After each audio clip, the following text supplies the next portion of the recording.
ಆಗ್ತದೆ, ಹೆರಿಡಿಟಿ ಅಂದ್ರೆ ಎಕ್ಸಾಕ್ಟ್ಲಿ ಏನು, ಈ ರೀತಿಯಾದಂತಹ ಕೆಲವು ಹೆರಿಡಿಟಿಯ ಸಂಬಂಧಪಟ್ಟ ಬೇಸಿಕ್ ಇನ್ಫಾರ್ಮೇಶನ್ ಅಥವಾ ಬೇಸಿಕ್ ನೀವು ಕಲ್ತಿರಬಹುದು ಅಥವಾ ಅಡ್ವಾನ್ಸ್ಡ್ ಆಗಿ ಕಲ್ತಿರ್ಬೇಕು ಸಾಕು. ಇವತ್ತಿನ ಈ ಚಾಪ್ಟರ್ ಅಲ್ಲಿ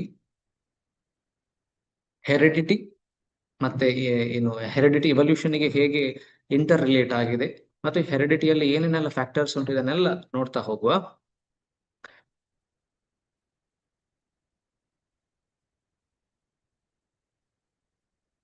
heredity: all living organisms having the ability to produce offsprings of their same kind by the process of reproduction. ನಾವು ನಿನ್ನೆ ಒಂದು 2-3 ಕ್ಲಾಸಸ್ ಅಲ್ಲಿ ನಾವು ರಿಪ್ರೊಡಕ್ಷನ್ ಚಾಪ್ಟರ್ ಅನ್ನು ಡಿಸ್ಕಸ್ ಮಾಡಿದ್ದೇವಲ್ವಾ? From the last 3 classes we discussed about the chapter reproduction. In this chapter we went through various types of reproduction, the importance of reproduction, how reproduction takes place, and the organs which are involved in the reproduction. ಇಂಥ ಎಲ್ಲ reproduction ಗೆ ಸಂಬಂಧಪಟ್ಟ ವಿಷಯಗಳನ್ನು ನಾವು ಈಗಾಗಲೇ ತಿಳ್ಕೊಂಡೆವು ಹಿಂದಿನ chapters ಅಲ್ಲಿ. ಈ ರಿಪ್ರೊಡಕ್ಷನ್ ಚಾಪ್ಟರ್ ನಂತರವೇ ಹೆರಿಡಿಟಿ ಚಾಪ್ಟರ್ ಯಾಕೆ ಇಟ್ಟಿದ್ದಾರೆ ಅಂತ ನಿಮಗೆ ಈಗ ಈ ಚಾಪ್ಟರ್ ನೋಡ್ತಾ ಅಂದಾಜೆ ಆಗಬಹುದು. ಇಲ್ಲಿ ರಿಪ್ರೊಡಕ್ಷನ್ ಇಂದ ಆಗಿ ಹೆರಿಡಿಟಿ ಆಗುವಂತಹದ್ದು. ಸೊ ಹಾಗಾಗಿ ಹೆರಿಡಿಟಿ ಇದು ರಿಪ್ರೊಡಕ್ಷನ್ ಚಾಪ್ಟರ್ ನ ನಂತರ ಹೆರಿಡಿಟಿ ಚಾಪ್ಟರ್ ಇಟ್ಟರೆ ನಿಮಗೆ ಒಂದು ಕ್ಲಿಯರ್ ಐಡಿಯಾ ಸಿಗ್ತದೆ. ಸೊ ಹಾಗಾಗಿ ಇಲ್ಲಿ ಚಾಪ್ಟರ್ ನ ಪ್ಲೇಸ್ಮೆಂಟ್ ಒಳ್ಳೆ ರೀತಿಯಲ್ಲಿ ಆಗಿದೆ. ಸೊ ಹೆರಿಡಿಟಿ ನಾವು ಈಗಾಗಲೇ ನೋಡಿದೆವು, all living organisms having ability to reproduce, ಗೊತ್ತಿರುವ ವಿಷಯ, ನಾವು ನಿನ್ನೆಯ ಚಾಪ್ಟರ್ ಅಲ್ಲಿ ಅಥವಾ ಮೊನ್ನೆಯ ಚಾಪ್ಟರ್ ಅಲ್ಲಿ ಕಲ್ತ ಹಾಗೆ. Offsprings are similar to their parents because during the process of reproduction, the genes are passed from both parents to the offsprings. It means during the reproduction, what happens during the reproduction? In the reproduction, especially in the sexual type of reproduction,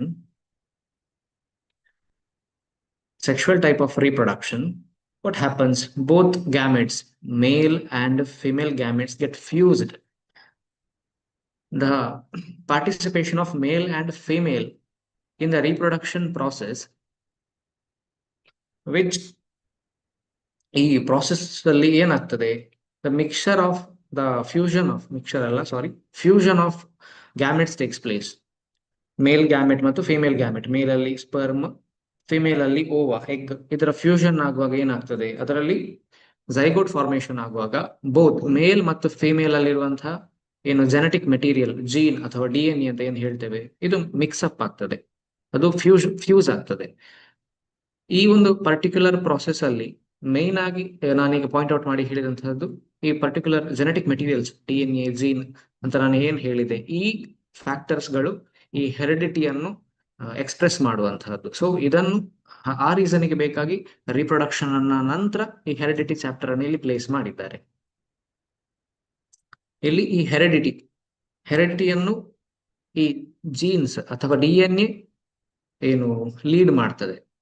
so what exactly the heredity is ನೋಡ್ಲಿಕ್ಕೆ ಹೋದ್ರೆ, ನೀವು ಕೇಳಿರಬಹುದು, ನೀವು experience ಮಾಡಿರಬಹುದು, ನಿಮ್ಮ relatives ಅಥವಾ ನಿಮ್ಮ family friends ಯಾರಾದಿದ್ರೆ ಅವ್ರು ಹೇಳೋದನ್ನು ಕೇಳಿರಬಹುದು, ನೀನು ಸೇಮ್ ನಿನ್ನ ಅಪ್ಪನ ಹಾಗೆ ಕಾಣ್ತಿ ನೋಡ್ಲಿಕ್ಕೆ, ನಿನ್ನ ಕಣ್ಣುಗಳು ನಿನ್ನ ಅಮ್ಮನ ಹಾಗೆ ಉಂಟು, ನಿನ್ನ ಫೋರ್ ಹೆಡ್, ನಿನ್ನ ಹಣೆ ನಿನ್ನ ಅಜ್ಜನ ಹಾಗೆ ಕಾಣ್ತಾ ಉಂಟು, ಈ ರೀತಿ ಕೆಲವು ಹೇಳೋದನ್ನು ಕೇಳಿರಬಹುದಲ್ಲ. ಸೊ ಅಜ್ಜನ ಹಾಗಿದ್ದಂತಹ ಕೆಲವು ಸಿಮಿಲಾರಿಟಿಗಳು ನಮ್ಮಲ್ಲಿರುವಂತಹದ್ದು, ಅಥವಾ ನಮ್ಮ ಪೇರೆಂಟ್ಸ್ ಅಲ್ಲಿ ತಂದೆ ಅಥವಾ ತಾಯಿಯಲ್ಲಿರುವಂತಹ ಕೆಲವು ಸಿಮಿಲಾರಿಟೀಸ್ ನಮ್ಮಲ್ಲಿ ಇರುವಂತಹದ್ದು. ಸೊ ಈ ಸಿಮಿಲಾರಿಟೀಸ್ ಬರ್ಲಿಕ್ಕೆ ಬೇಕಾಗಿ ಯಾವ ಫ್ಯಾಕ್ಟರ್ಸ್ ನಮ್ಮಲ್ಲಿ ಇನ್ವಾಲ್ವ್ ಆಗಿದೆ, ಮತ್ತೆ ಆ ಫ್ಯಾಕ್ಟರ್ಸ್ ಆ ಫ್ಲೋದಲ್ಲಿ ಬರುವಂತಹದ್ದು, ಅಂದ್ರೆ ಈಗ ಅಜ್ಜನಲ್ಲಿರುವಂತಹ ಯಾವ್ದಾದ್ರು ಒಂದು ಫ್ಯಾಕ್ಟರ್ ಅಥವಾ ಒಂದು ಫಾರ್ ಎಕ್ಸಾಂಪಲ್ ಒಂದು ಗ್ರ್ಯಾಂಡ್ ಪೇರೆಂಟ್ಸ್ಗೆ, ಅದರ ಅಜ್ಜ ಅಥವಾ ಅಜ್ಜಿ, ಇವರಲ್ಲಿ ಇರುವಂತಹ ಯಾವ್ದಾದ್ರು ಒಂದು ಕ್ಯಾರೆಕ್ಟರ್, ಫಾರ್ ಎಕ್ಸಾಂಪಲ್ ಒಂದು ಕಣ್ಣಿನ ಕಲರ್ ಇರಬಹುದು, ಅಥವಾ ಒಂದು ಫೋರ್ ಹೆಡ್ ಇರಬಹುದು, ಅಥವಾ ಹೇರಿನ ಟೈಪ್ ಇರಬಹುದು, ಇದರ್ ಕರ್ಲಿ ಹೇರ್ ಇರಬಹುದು, ಅಥವಾ ಸ್ಟ್ರೈಟ್ ಹೇರ್ ಇರಬಹುದು, ಥಿಕ್ ಹೇರ್ ಇರಬಹುದು, ಅಥವಾ ಬಿಹೇವಿಯರಲ್ ಪ್ಯಾಟರ್ನ್ ಕೂಡ ಇರಬಹುದು. ಇದು ಆ ಒಂದು ಗ್ರ್ಯಾಂಡ್ ಪೇರೆಂಟಿನ ಆ ಪರ್ಟಿಕ್ಯುಲರ್ ಬಿಹೇವಿಯರಲ್ ಪ್ಯಾಟರ್ನ್ ಇರಬಹುದು, ಅಥವಾ ಯಾವುದೇ ರೀತಿಯಾದಂತಹ ಬೇರೆ ಏನು ಫಿಸಿಕಲ್ ಫೀಚರ್ ಇರಬಹುದು, ಅದು grand offspring, grand son or daughter ಅಲ್ಲಿ ಬರ್ಬೇಕಿದ್ರೆ ಥ್ರೂ ಪೇರೆಂಟ್ಸ್ ಬರುವಂತಹದ್ದು. ನಡುವಲ್ಲಿ ಪೇರೆಂಟ್ಸ್ ಇರ್ತಾರೆ ಅಲ್ವಾ, 3 ಜನರೇಷನ್ಸ್. ಸೊ ಈ ಒಂದು ಫ್ಲೋದಲ್ಲಿ ಒಂದು ಪರ್ಟಿಕ್ಯುಲರ್ ಕ್ಯಾರೆಕ್ಟರ್ಸ್ ಬರ್ತಾ ಉಂಟು. ಈ ಪರ್ಟಿಕ್ಯುಲರ್ ಕ್ಯಾರೆಕ್ಟರ್ಸ್ ಆ ಒಂದು ಫ್ಯಾಮಿಲಿ ಚಾರ್ಟ್ ಅಲ್ಲಿ ಗ್ರ್ಯಾಂಡ್ ಪೇರೆಂಟ್ ಇರಬಹುದು, ಅದರ ನಂತರ ಆ ಒಂದು ಫ್ಯಾಮಿಲಿಯ ಒಂದು ಫ್ಯಾಮಿಲಿ ಚಾರ್ಟ್ ಏನಿದೆ, ಜನರೇಷನ್ ಟು ಜನರೇಷನ್, ಈ ರೀತಿ ಹೋಗ್ತಾ ಹೋಗ್ತಾ ಹೋಗ್ತಾ ಸಿಮಿಲಾರಿಟಿಗಳಿರ್ತವೆ. ಎಕ್ಸಾಕ್ಟ್ಲಿ ಸೇಮ್ ಇಲ್ಲ, ಇದು ಸಿಮಿಲಾರಿಟಿಗಳಿರ್ತವೆ. ಸೊ ಈ ಸಿಮಿಲಾರಿಟಿ ಅನ್ನು ಏನ್ ಹೇಳ್ತಾರೆ, ಹೆರಿಡಿಟಿ ಅಂತ ಹೇಳ್ತಾರೆ. ಅದು ಇನ್ಹೆರಿಟೆನ್ಸ್ ಆಗಿ ಹೋಗುವಂತಹದ್ದು. What do you mean by inheritance? I think ಇದು ರಿಪ್ರೊಡಕ್ಷನ್ ಚಾಪ್ಟರ್ ಅಲ್ಲಿ ಕೂಡ ಇಂಥ ವರ್ಡ್ಗಳು, ಇಂಥ ಕೆಲವು ಟರ್ಮಿನಾಲಜೀಸ್ ಯೂಸ್ ಆಗಿದೆ ಈಗಾಗಲೇ. ಇನ್ಹೆರಿಟೆನ್ಸ್ ಅಂದ್ರೆ ದ ಏನು family generation to generation pass on ಆಗ್ತಾ ಹೋಗುವಂತದ್ದು. ಫಾರ್ ಎಕ್ಸಾಂಪಲ್ ಯಾವ್ದಾದ್ರು ವ್ಯಾಲ್ಯೂಯಬಲ್ ಥಿಂಗ್ಸ್ ಇರಬಹುದು, ಕೆಲವು ಫ್ಯಾಮಿಲೀಸ್ ಇದು ಕೆಲವು ಸಿಂಬಾಲಿಕ್ ಏನು ವ್ಯಾಲ್ಯೂಯಬಲ್ ಥಿಂಗ್ಸ್ ಇರ್ತದೆ ಅಲ್ವಾ, ಕೆಲವು ಗೋಲ್ಡಿನ್ ಆರ್ನಮೆಂಟ್ಸ್ ಇರಬಹುದು. ಹೀಗೆ ಅದು ಅಜ್ಜಿ ಹತ್ರ ಇತ್ತು, ಅಜ್ಜಿಯ ನಂತರ ಅಜ್ಜಿಯ ಮಗಳಿಗೆ ಬಂತು, ಆಮೇಲೆ ಅದು ನಿಮ್ಗೆ ಬರ್ತದೆ, ಆಮೇಲೆ ನಿಮ್ಮ ಮಕ್ಕಳಿಗೆ ಹೋಗ್ತದೆ. ಈ ರೀತಿ ಏನು ಸೀಕ್ವೆನ್ಸ್ ಅಲ್ಲಿ ಈ ಹೋಗ್ತದಲ್ಲ, ಅದನ್ನ ಎಂತ ಇನ್ಹೆರಿಟೆನ್ಸ್ ಆಗಿ ಹೋಗುವಂತದ್ದು ಹೇಳ್ತಾರೆ. ಅದೇ ರೀತಿ ಈ ಹೆರಿಡಿಟಿ, ಹೆರಿಡಿಟಿ ಅಂದ್ರೆ ನಾನು ಈಗಾಗಲೇ ಹೇಳಿದೆ, ಫೇಶಿಯಲ್ ಕ್ಯಾರೆಕ್ಟರ್ಸ್, ಬಿಹೇವಿಯರಲ್ ಪ್ಯಾಟರ್ನ್ ಇರಬಹುದು, any kind of characters in the physical ಏನು ನಿಮ್ಮ ಬಾಡಿಯಲ್ಲಿ ಇರಬಹುದು. ಈ ರೀತಿಯಾದಂತಹದ್ದು ಜನರೇಷನ್ ಟು ಜನರೇಷನ್ ಫ್ಲೋ ಆಗ್ತಾ ಹೋಗುವುದನ್ನೇ ಹೆರಿಡಿಟಿ ಅಂತ ಹೇಳುವಂತಹದ್ದು. Genes are responsible to the similarity of traits between the parents and their offspring. ಇಲ್ಲಿ ಒಂದು ವರ್ಡ್ ಬಂತು, ಟ್ರಯಾಟ್ ಅಂತ. ಟ್ರಯಾಟ್ ಅಂದ್ರೆ ಮೀನಿಂಗ್ ಎಂತ? ನಾನು ಈಗಾಗಲೇ ಕೆಲವು ಕ್ಯಾರೆಕ್ಟರ್ಸ್ ಅನ್ನು ಹೇಳಿದೆ ಅಲ್ಲ, ಐ ಕಲರ್ ಇರಬಹುದು. ಫಾರ್ ಎಕ್ಸಾಂಪಲ್ ಒಂದು ಇದು ಐ ಅಂತ ಇಮ್ಯಾಜಿನ್ ಮಾಡಿ, ಐ ಕಲರ್ ಇರಬಹುದು, ಅಥವಾ ಒಂದು ಫಾರ್ ಎಕ್ಸಾಂಪಲ್ ಒಂದು ನೋಸ್, ಅಲ್ಲಿಂದ ಅಲ್ಲಿಗೆ ನೋಸ್ ತರ ಆಯ್ತು ಇದು, ಇರ್ಲಿ ನಾನಂದ್ರೆ ನೋಸ್ ಅಂತ ಬರೀತೇನೆ, ಇಲ್ಲದ್ರೆ ಗೊತ್ತಾಗ್ಲಿಕ್ಕಿಲ್ಲ ಅದು ನೋಸ್ ಅಂತ. ಒಂದು ನೋಸಿನ ಶೇಪ್ ಇರಬಹುದು, ಅಥವಾ ಲೆಂತ್ ಇರಬಹುದು, ಅಥವಾ ಹೇರ್ ಟೈಪ್ ಇರಬಹುದು, ಬೇರೆ ಬೇರೆ ಬೇರೆ ಫೀಚರ್ಸ್ ಏನಿದೆ ಇದನ್ನು ಸ್ಪೆಸಿಫಿಕ್ ಆಗಿ ಒಂದೊಂದು ಫೀಚರ್ ಅನ್ನು ಟ್ರಯಟ್ ಅಂತ ಹೇಳ್ತಾರೆ. So similarity of traits between the parents ಅಂದ್ರೆ similarity of traits between parents. For example ಇದು ಫಾದರ್, ಇದು ಮದರ್ ಅಂತ ಆದ್ರೆ, ಇದು ಏನು ಅದರ ನಂತರದ ಆಫ್ ಸ್ಟ್ರಿಂಗ್, ಅದರ ಜನರೇಷನ್, ಇದರ ಸನ್ ಆರ್ ಡಾಟರ್ ಅಂತ ಕನ್ಸಿಡರ್ ಮಾಡಿದ್ರೆ ಇಲ್ಲಿ ಸಿಮಿಲಾರಿಟಿ ಯಾವ್ದಾದ್ರು ಹೇಳುವಂತದ್ದು. ಫಾರ್ ಎಕ್ಸಾಂಪಲ್ ಏನು ಈ ರೀತಿ ನಾನು ಇಲ್ಲಿ ಒಂದೆರಡು ಎಕ್ಸಾಂಪಲ್ ಕೊಟ್ಟೆ ಅಲ್ವಾ, ಈಗ ಐ ಕಲರ್ ಅಂತ ಹೇಳಿದೆ, ನೋಸಿನ ಶೇಪ್ ಅಂತ ಹೇಳಿದೆ, ಈ ರೀತಿ ಬೇರೆ ಬೇರೆ ಬೇರೆ ಎಕ್ಸಾಂಪಲ್ಸ್ ಉಂಟು. ಬೇರೆ ಬೇರೆ ಫೀಚರ್ಸ್, ಫಿಸಿಕಲ್ ಫೀಚರ್ಸ್ ಇರಬಹುದು, ಅಪಿಯರೆನ್ಸ್ ಇರಬಹುದು, ಎಲ್ಲ ರೀತಿಯಂತಹ ಅಂತ ಆ ಟೈಪ್ ಅಲ್ಲಿ ಇರುವಂತಹ ಫೀಚರ್ಸ್ ಅನ್ನು ಟ್ರಯಾಡ್ಸ್ ಅಂತ ಹೇಳ್ತಾರೆ. ಈ ಟ್ರಯಾಡ್ಸ್ ಇಲ್ಲಿ ಏನ್ ಹೇಳಿದ್ದಾರೆ ಈ ಸೆಂಟೆನ್ಸ್ ಅಲ್ಲಿ, these genes are responsible to the similarity of traits. ಇಲ್ಲಿ ಹೆರಿಡಿಟಿಯಲ್ಲಿ ನಾನು ಹೇಳಿದೆ ಇನ್ಹೆರಿಟೆನ್ಸ್ ಆಗಿ ಕೆಲವು ಫೀಚರ್ಸ್ ಹೋಗುವಂತಹದ್ದು, grandfather to father, father to son, son to the coming generation, ಈ ರೀತಿ ಫ್ಲೋದಲ್ಲಿ ಹೋಗುವಂತಹದ್ದು. ಇದು ಹೇಗೆ ಆ ಒಂದು ಫ್ಯಾಮಿಲಿಯ ಜನರೇಷನ್ ಟು ಜನರೇಷನ್ ಇನ್ಹೆರಿಟೆನ್ಸ್ ಆಗಿ ಹೋಗ್ತದೆ, ಇದಕ್ಕೆ ಯಾವ ಫ್ಯಾಕ್ಟರ್ ರೀಸನ್ ಆಗಿದೆ ಹೇಳಿದ್ರೆ ಅದಕ್ಕೆ ಜೀನ್ಸ್, ದ DNA ಏನು ಇಲ್ಲಿ ರೋಲ್ ಪ್ಲೇ ಮಾಡ್ತದೆ. ನಾವು ಹಿಂದಿನ ಚಾಪ್ಟರ್ಸ್ ಅಲ್ಲಿ ಕಲ್ತಿದ್ದೇವೆ ರಿಪ್ರೊಡಕ್ಷನ್ ಅಲ್ಲಿ. ಇಲ್ಲಿ ಓವಮ್ ಅಂತ ಉಂಟಲ್ಲ, ovum means what? It is female ಏನು ಜರ್ಮ್ ಸೆಲ್. ಫಿಮೇಲ್ ಬಾಡಿಯಲ್ಲಿ ರಿಪ್ರೊಡಕ್ಷನ್ ಗೆ ಬೇಕಾಗಿ ಒಂದು ಪ್ರೊಡ್ಯೂಸ್ ಆಗುವಂತಹ ಯುನಿಸೆಲ್ಯುಲಾರ್ ಒಂದು ಜರ್ಮ್ ಸೆಲ್ ಅಂತ ಹೇಳ್ತಾರೆ, ಓವಮ್ ಅಂತ. ಸ್ಪರ್ಮ್ ಹೇಳಿದ್ರೆ ಗೊತ್ತುಂಟು, ಇದು male germ cell, male gametes ಅಲ್ಲಿ ಹೇಳ್ತಾರೆ. ಯೂಶುವಲಿ ಒಂದು ಏನು ಸೆಲ್ ಕನ್ಸಿಡರ್ ಮಾಡಿದ್ರೆ, normal living cell of a human being or any other organism consider ಮಾಡಿದ್ರೆ, ಪ್ರತಿಯೊಂದೊಂದು ಟೈಪ್ ಆಫ್ ಸ್ಪೀಶೀಸ್ಗೆ, ಫಾರ್ ಎಕ್ಸಾಂಪಲ್ ಹ್ಯೂಮನ್ಸ್ ಇರಬಹುದು, ಡಾಗ್ಸ್ ಇರಬಹುದು, ಅಥವಾ ಇನ್ಸೆಕ್ಟ್ ಇರಬಹುದು, ಅಥವಾ ಬೇರೆ ಬೇರೆ ಯಾವುದೇ ಆರ್ಗ್ಯಾನಿಸಮ್ಸ್ ಇರಬಹುದು, ಅದರ ಸೆಲ್ ಅಲ್ಲಿ DNA ಇರ್ತದೆ. ಈ ನ್ಯೂಕ್ಲಿಯಸ್ ಒಳಗೆ DNA ಇರುವಂತಹದ್ದು, ಒಂದು ಕಾಯಿಲ್ಡ್ ಫಾರ್ಮ್ ಇರಬಹುದು, ಅಥವಾ ಕ್ರೋಮೋಸೋಮ್ ಟೈಪ್ ಅಲ್ಲಿ ಇರಬಹುದು, DNA ಇರ್ತದೆ ಅದರ ಒಳಗೆ. ಆ DNA ಈ ಪರ್ಟಿಕ್ಯುಲರ್ ಸೆಲ್ ಏನಿದೆ, ಇದು ಸೆಲ್ ಡಿವೈಡ್ ಆಗುವ ಟೈಮ್ ಅಲ್ಲಿ ಏನಾಗ್ತದೆ ಹೇಳಿದ್ರೆ, ಆ DNA ಅಥವಾ ಆ ಸೆಟ್ ಆಫ್ ಏನು ಟೋಟಲ್ DNA ಏನುಂಟು ಆ ಒಂದು ಪರ್ಟಿಕ್ಯುಲರ್ ಸೆಲ್ ಅಲ್ಲಿ, ಅದು ಎಕ್ಸಾಕ್ಟ್ ಕಾಪಿ ಆಗ್ತದೆ ಇನ್ನೊಂದು ಸೆಲ್ಲಿಗೆ. ಸೆಲ್ ಡಿವೈಡ್ ಆಗುವಾಗ ಇನ್ನೊಂದು ಸೆಲ್ಗೆ ಇನ್ಫಾರ್ಮೇಶನ್ ಬೇಕಲ್ಲ, ಇಲ್ಲಾಂದ್ರೆ ಸೆಲ್ ಫಾರ್ಮೇಶನ್ ಆಗುದು, ಸೆಲ್ ಫಾರ್ಮೇಶನ್ ಆಗಿ ಆ ಸೆಲ್ಲಿಂದ ನೆಕ್ಸ್ಟ್ ಫಂಕ್ಷನ್ಸ್ ಆಗ್ಬೇಕಿದ್ರೆ ಅದಕ್ಕೆ ಮೇನ್ ಆಗಿ ಡಿ ಎನ್ ಎ ಬೇಕಾಗ್ತದೆ. ಸೊ ಎಕ್ಸಾಕ್ಟ್ ಕಾಪಿ ಆಗ್ತದೆ. ಹ್ಯೂಮನ್ ಬೀಯಿಂಗ್ ಅಲ್ಲಿ ನಾನು ಈಗಾಗಲೇ ಬೇರೆ ಬೇರೆ ಏನು ಅನಿಮಲ್ಸ್ ಅಥವಾ ಬೇರೆ ಬೇರೆ ಆರ್ಗಾನಿಸಮ್ಸ್ ನ ಎಕ್ಸಾಂಪಲ್ ಕೊಟ್ಟೆ. ಬೇರೆ ಬೇರೆ ಆರ್ಗಾನಿಸಮ್ಸ್ ಅಲ್ಲಿ ಎಲ್ಲ ಆರ್ಗಾನಿಸಮ್ಸ್ ಅಲ್ಲಿ ಡಿ.ಎನ್.ಎ ಅಥವಾ ಜೀನ್ಸ್, ಕ್ರೋಮೋಸೋಮ್ಸ್ ಈ ರೀತಿಯಾದಂತಹ ಜೆನೆಟಿಕ್ ಮೆಟೀರಿಯಲ್ ಇರ್ತದೆ. ಬಟ್ ಎಕ್ಸಾಕ್ಟ್ಲಿ ಸೇಮ್ ಇರ್ತದಾ? ಇರುವುದಿಲ್ಲ. ಯಾಕೆ ಹೇಳಿದ್ರೆ ಎಕ್ಸಾಕ್ಟ್ಲಿ ಸೇಮ್ ಇರ್ತದೆ, ಎಲ್ಲ ಆರ್ಗಾನಿಸಮ್ಸ್ ಡಿಫ್ರೆನ್ಸ್ ಇರ್ತಿರಲ್ಲ. ನಾಯಿ ಏನು ನಾಯಿ ಅಂತ ಹೇಳ್ತಿರಲಿಲ್ಲ, ಮನುಷ್ಯರು ಅಂತ ಹೇಳ್ತಿರಲಿಲ್ಲ. ನಾಯಿ ಮನುಷ್ಯ ಎಲ್ಲ ಒಂದೇ ರೀತಿ ಇರ್ತಿದ್ರು. ಒಂದು ವೇಳೆ ಈ ಜೀನ್ ಡಿ.ಎನ್.ಎ ಎಲ್ಲ ಸೇಮ್ ಇರ್ತಿದ್ರೆ, ಅದರಲ್ಲಿ ಡಿಫ್ರೆನ್ಸ್ ಇದ್ದ ಕಾರಣ ನಾವು ಮನುಷ್ಯರು ಈ ರೀತಿ ಇದ್ದೇವೆ, ನಾಯಿಯ ಹಾಗೆ ಉಂಟು, ಬೇರೆ ಬೇರೆ ಆರ್ಗಾನಿಸಮ್ಸ್ ಅದರ ಹಾಗೆ ಉಂಟು, ಆ ರೀತಿ. ಸೊ ಈ ಏನು ಒಂದು ಮನುಷ್ಯ ಮತ್ತು ಒಂದು ಫಾರ್ ಎಕ್ಸಾಂಪಲ್ ಬರ್ಡ್ ಅನ್ನು ಕಂಪೇರ್ ಮಾಡಿದ್ರೆ, ಮನುಷ್ಯ ಏನು ಇರಬೇಕು ಆ ರೀತಿ ಇರ್ತಾರೆ ಅಲ್ವಾ. ಅದು ಬರ್ಡ್ ಅದು ಹಾರ್ತದೆ, ಅದಕ್ಕೆ ಫೆದರ್ ಉಂಟು ಬಾಡಿಯಲ್ಲಿ, ಮನುಷ್ಯರಿಗೆ ಫೆದರ್ ಉಂಟು, ಮನುಷ್ಯರಿಗೆ ಫೆದರ್ ಇರುವುದಿಲ್ಲ. ಈ ರೀತಿ ಇದೆಲ್ಲ ಡಿಪೆಂಡ್ ಆಗುವಂತದ್ದು ಅದರಲ್ಲಿರುವಂತಹ ಜೀನ್. ಆ ಜೀನ್ ಏನು ಇನ್ಫ್ಲೂಯೆನ್ಸ್ ಮಾಡಿ ಫರ್ದರ್ ಗ್ರೋತ್ ಮಾಡ್ತದೋ, ಸೊ ಅದರ ಬೇಸಿಸ್ ಮೇಲೆ ಆ ಏನು ಆ ಒಂದು ಎಲ್ಲ ಕ್ಯಾರೆಕ್ಟರ್ಸ್, ಫೀಚರ್ಸ್, ಬಿಹೇವಿಯರ್ ಇದೆಲ್ಲವನ್ನು ರೆಗ್ಯುಲೇಟ್ ಮಾಡುವಂತಹದ್ದು, ಇದನ್ನು ಪ್ರೊಡ್ಯೂಸ್ ಮಾಡುವಂಥದ್ದು ಈ ಜೀನ್ಸಿನ ರೆಸ್ಪಾನ್ಸಿಬಿಲಿಟಿ ಆಗಿರ್ತದೆ. ಸೊ ಈ ಜೀನ್ಸ್ ಏನು ಡಿವೈಡ್ ಆಗುವ ಟೈಮಲ್ಲಿ ಡಿ.ಎನ್.ಎ ಸೆಲ್ ಅಲ್ಲಿರುವಂತಹ ಈ ಡಿ.ಎನ್.ಎ ಡಿವೈಡ್ ಆಗುವಂತ ಟೈಮಲ್ಲಿ ಅದು ಕ್ರೋಮೋಸೋಮ್ ಫಾರ್ಮ್ ಕನ್ವರ್ಟ್ ಆಗ್ತದೆ. ಯಾಕಂದ್ರೆ ಇದು ಥ್ರೆಡ್ ಸ್ಟ್ರಕ್ಚರ್ ಅಲ್ಲಿರುವಂತಹ ಒಂದು ನೂಲನ್ನು ರಾಶಿ ಮಾಡಿ ಹಾಕಿದ್ರೆ ಅದನ್ನು ಈಕ್ವಲಿ ಡಿವೈಡ್ ಮಾಡ್ಲಿಕ್ಕೆ ಆಗ್ತದೆ? ಇಲ್ಲ ಅಲ್ಲ. ಅದನ್ನು ಒಂದು ಸುತ್ತಿ ಒಂದು ಪ್ರಾಪರ್ ಶೇಪ್ ಗೆ ತಂದು ಆಮೇಲೆ ಈ ಶೇಪ್ ಗಳನ್ನು ಲೆಕ್ಕ ಹಾಕುವಂಥದ್ದು. ಅದೇ ರೀತಿ ಈ ಸೆಲ್ಲಿನ ಒಳಗೆ, ಸೆಲ್ ನ್ಯೂಕ್ಲಿಯಸ್ ನ ಒಳಗೆ ಕ್ರೋಮೋಸೋಮ್ಸ್ ಆಗ್ತದೆ. ಕ್ರೋಮೋಸೋಮ್ಸ್ ಅಂತ ನೀವು ಕಲ್ತಿರಬಹುದು ಈ ಮೊದಲು. ಕ್ರೋಮೋಸೋಮ್ಸ್ ಅಂತ ಈ ರೀತಿಯ ಒಂದು ಶೇಪಿನ, ಈ ರೀತಿಯ ಕ್ರೋಮೋಸೋಮ್ಸ್ ಫಾರ್ಮೇಶನ್ ಆಗುವಾಗ ಹ್ಯೂಮನ್ ಸೆಲ್ ಅಲ್ಲಿ 46 ಕ್ರೋಮೋಸೋಮ್ಸ್ ಇರ್ತದೆ. ಅಂದ್ರೆ 23 ಪೇರ್ಸ್ ಆಫ್ ಕ್ರೋಮೋಸೋಮ್ಸ್ ಅಂತ ಹೇಳ್ತಾರೆ. ಇದು ನಾರ್ಮಲ್ ಸೆಲ್ ಅಲ್ಲಿ ಇರುವಂತಹದ್ದು. ಅದೇ ಜರ್ಮ ಸೆಲ್ ಏನಿರ್ತದೆ, ಈ ಓವಮ್ ಇರಬಹುದು ಅಥವಾ ಈ ಸ್ಪರ್ಮ್ ಇರಬಹುದು, ಈ ಪರ್ಟಿಕ್ಯುಲರ್ ಇದು ಜರ್ಮ್ ಸೆಲ್ಸ್. ಇದು ಏನು ಆಗ್ತದೆ ಹೇಳಿದ್ರೆ, ಇದು ರಿಪ್ರೊಡಕ್ಷನ್ ಅಲ್ಲಿ 2 ಸೆಲ್, ಓವಮ್ ಸೆಲ್ ಮತ್ತೆ ಸ್ಪರ್ಮ್ ಸೆಲ್, ಇದು ಕಂಬೈನ್ ಆಗಿ ಝೈಗೋಟ್ ಆಗುವಂತಹದ್ದಲ್ವಾ. So what is zygote?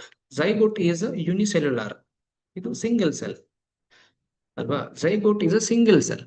ಹಾಗಾಗಿ ಹ್ಯೂಮನ್ಸ್ ಅಲ್ಲಿ ಒಂದು ಸೆಲ್ ಅಲ್ಲಿ 46 ಕ್ರೋಮೋಸೋಮ್ಸ್ ಇರುವಂತಹದ್ದು, ಅದೊಂದು ಏನು ಫಿಕ್ಸ್ಡ್, ಅದರಲ್ಲಿ ಯಾವುದೇ ಚೇಂಜಸ್ ಆಗ್ಲಿಕ್ಕೆ ಇಲ್ಲ. ಅದರಲ್ಲಿ ಒಂದು ವೇಳೆ ಚೇಂಜಸ್ ಆದ್ರೆ human may be very abnormal. ಕೆಲವು ಆ ರೀತಿಯ ಕೇಸಸ್ ಇರ್ತದೆ, ಕ್ರೋಮೋಸೋಮಲ್ ವೇರಿಯೇಷನ್ಸ್ ಇದ್ದ ಕಾರಣ ಅಬ್ನಾರ್ಮಲ್ ಆಗಿ ಮನುಷ್ಯರು ಹುಟ್ಟುವಂತದ್ದು, ಸ್ಪೆಷಲ್ ಏಬಲ್ಡ್ ತರ ಅವರಿಗೆ ಒಂದು ಸ್ಪೆಷಲ್ ಕ್ಯಾಟಗರಿಯನ್ನು ಸೊಸೈಟಿಯಲ್ಲಿ ಮಾಡಿಕೊಟ್ಟಿರ್ತಾರೆ. ಆ ರೀತಿಯ ಅಬ್ನಾರ್ಮಾಲಿಟಿಯನ್ನು ನೀವು ಈ ಮೊದಲು ನೋಡಿರಬಹುದು. ಅದು ಕ್ರೋಮೋಸೋಮ್ ಅಲ್ಲಿ ಇರುವಂತಹ ಜೀನ್ ಡಿಫೆಕ್ಟ್ ಇಂದಾಗಿ ಆಗುವಂತಹದ್ದು. ಹಾಗಾಗಿ ಹ್ಯೂಮನ್ ಗೆ ಪ್ರಾಪರ್ ಆಗಿ 46 ಕ್ರೋಮೋಸೋಮ್ಸ್, 23 ಪೇರ್ಸ್ ಆಫ್ ಕ್ರೋಮೋಸೋಮ್ಸ್ ಇರಬೇಕು. ಆದ್ರೆ ಸೆಲ್ ಡಿವಿಷನ್ ಅಲ್ಲಿ ಅದು ಎಕ್ಸಾಕ್ಟ್ ಕಾಪಿ ಆಗ್ತದೆ, ನಾರ್ಮಲ್ ಸೆಲ್ ಡಿವಿಷನ್ ಅಲ್ಲಿ. ಅದೇ ಇಲ್ಲಿ ಹೊಸತು ಸೆಲ್ ಫಾರ್ಮೇಶನ್ ಹೇಗೆ ಝೈಗೋಟ್ ಆಗ್ತದೆ, ಇದು ಯುನಿಸೆಲ್ಯುಲರ್. ಹಾಗಾಗಿ ಇದು ಓವಮ್ ಮತ್ತೆ ಸ್ಪರ್ಮ್ ಸೇರಿ ಝೈಗೋಟ್ ಆಗುವಾಗ ಇದರಲ್ಲಿದ್ದಂತಹ ಈ ಕ್ರೋಮೋಸೋಮ್ಗಳೆಲ್ಲ ಏನು ಈ ಜೀನ್ ಅಥವಾ ಡಿ.ಎನ್.ಎ ಏನಿರ್ತದೆ ಇದೆಲ್ಲ ಸೇರಿಕೊಳ್ತದೆ. ಸೊ ಒಂದು ವೇಳೆ ಅದರಲ್ಲಿ 46 ಮತ್ತೆ 46 ಕ್ರೋಮೋಸೋಮ್ಸ್ ಇರ್ತದೆ, ಅದು ಡಬಲ್ ಆಗ್ತಿತ್ತಲ್ಲ, ಒಂದು ಎಷ್ಟು ಜಾಸ್ತಿ ಆಗ್ತಿತ್ತು ಕ್ರೋಮೋಸೋಮ್ಸ್.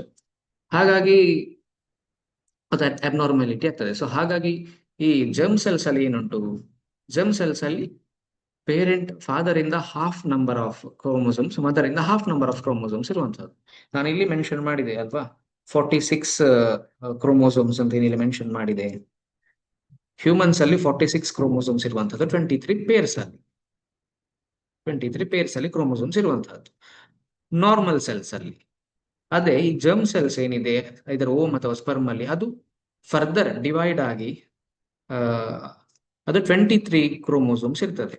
ಬಿಕಾಸ್ ಇದೆರಡು ಕಂಬೈನ್ ಆಗಿ ಝೈಗೋಟಿಗೆ ಆಗುವಾಗ 46 ಕ್ರೋಮೋಸೋಮ್ಸ್ ಆಗುವಂಥದ್ದು. ಅಂದ್ರೆ ಈ ಝೈಗೋಟ್ ಹೇಳುವಂಥದ್ದು ನಾರ್ಮಲ್ ಹ್ಯೂಮನ್ ಸೆಲ್ ತರ ಆಗಿ 46 ಕ್ರೋಮೋಸೋಮ್ಸ್ ಇರ್ತದೆ. ಆಮೇಲೆ ಈ ಝೈಗೋಟಿ ಫರ್ದರ್ ಡೆವಲಪ್ ಆಗಿ ಒಂದು ಫೀಟಸ್ ಆಗಿ, ಇನ್ಫಾಂಟ್ ಆಗಿ, ಮತ್ತೆ ಏನು ಡೆಲಿವರಿ ಆಗಿ ಹೊಸ ಒಂದು ನ್ಯೂಲಿ ಬಾರ್ನ್ ಬೇಬಿ ಆಗುವಂಥದ್ದು, ಇದು ಗೊತ್ತಿರುವಂತಹ ವಿಷಯ.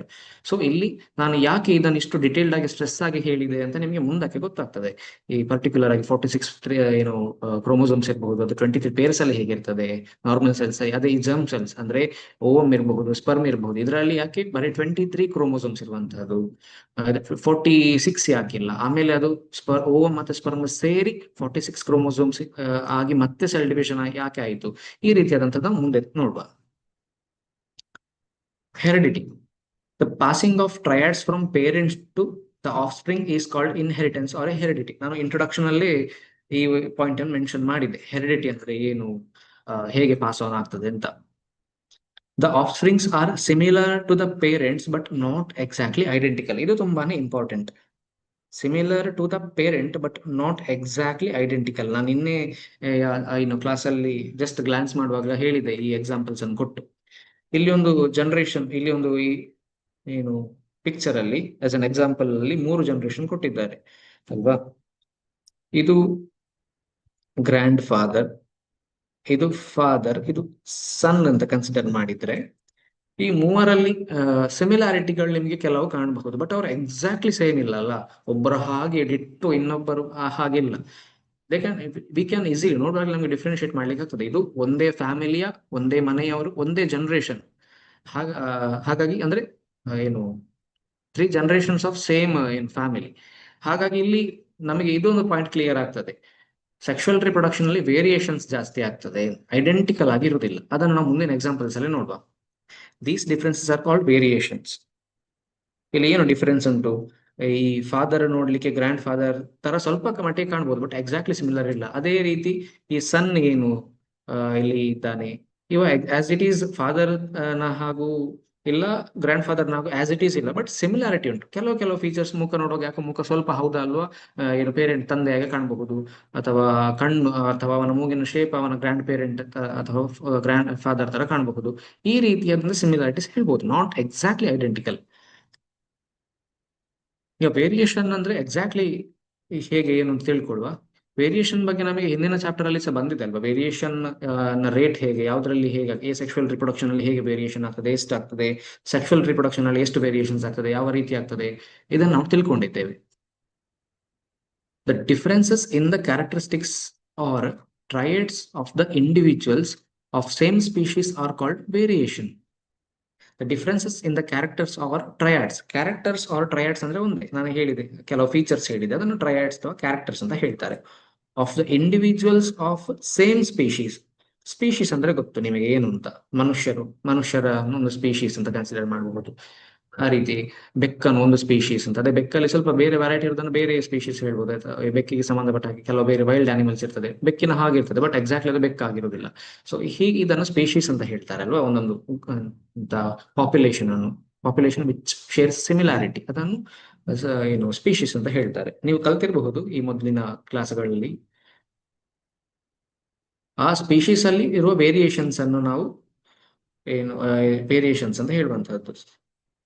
ಅದೇ ನೋಡಿ, ಇವರು ಮೂವರು ಕೂಡ ಹ್ಯೂಮನ್ಸೇ ಅಲ್ವಾ. ಈ ಪಿಕ್ಚರ್ ಅಲ್ಲಿ ಎಕ್ಸಾಂಪಲ್ ಕೊಟ್ಟಿರುವಂತಹದ್ದು, ಇದು ಮೂವರು ಸಹ ಹ್ಯೂಮನ್ಸೇ. ಅವರು ಒಂದೇ ಫ್ಯಾಮಿಲಿಯನ್ನು ಬಿಲಾಂಗ್ ಮಾಡ್ತಾರೆ.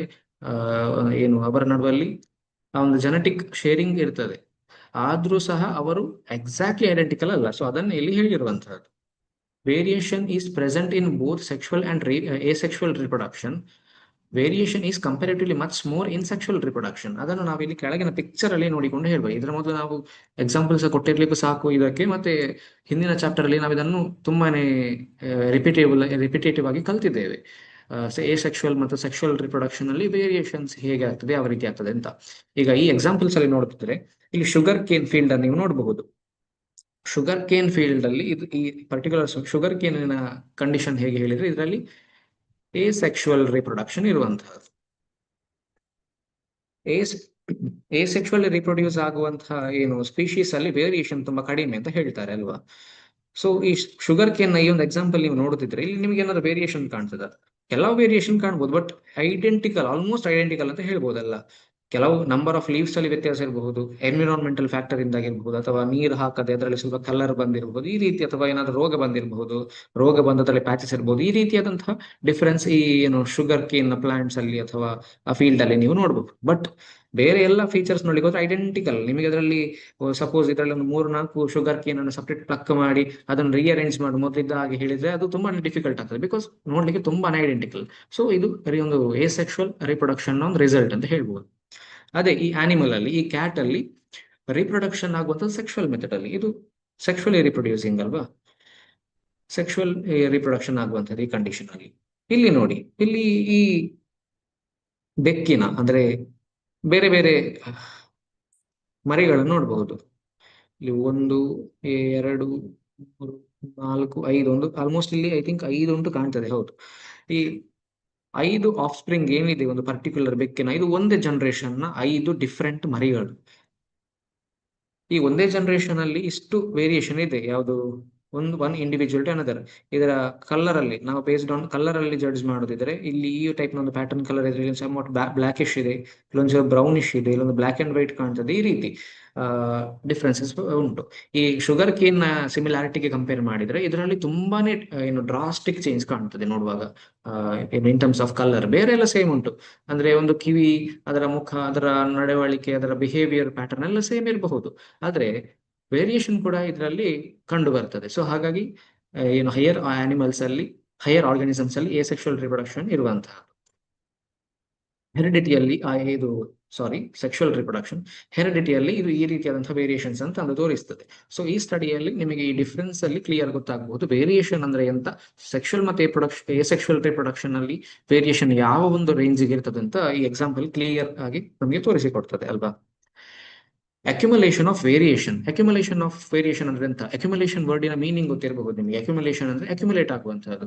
ಒಂದು for example, if you keep a bucket outside during the time of rain, ಒಂದೊಂದು ರೈನ್ ಡ್ರಾಪ್ಸ್ ನೀಡಿ ಎಂತ ಸ್ಟೋರ್ ಆದ ನೀರನ್ನು ಅಕ್ಯುಮುಲೇಟೆಡ್ ವಾಟರ್ ಅಂತ ಹೇಳ್ತಾರೆ. ಅಂದ್ರೆ ಅಕ್ಯುಮುಲೇಟ್ ಸ್ಟೋರ್ ಆಗುವಂತಹದ್ದು ಅಥವಾ ಒಂದು ಕಡೆ ಸೇರಿಕೊಳ್ಳುವಂತಹದ್ದು ಒಂದು ಗ್ರೂಪ್ ಆಗಿ, ಆ ರೀತಿ ಅಂತ ಆ ರೀತಿ ಸಿನಾನಿಮ್ ಉಂಟು ಅಕ್ಯುಮುಲೇಷನ್ ಅಂತ ಹೇಳುವಂತಹ ವರ್ಡ್ ಇತ್ತು.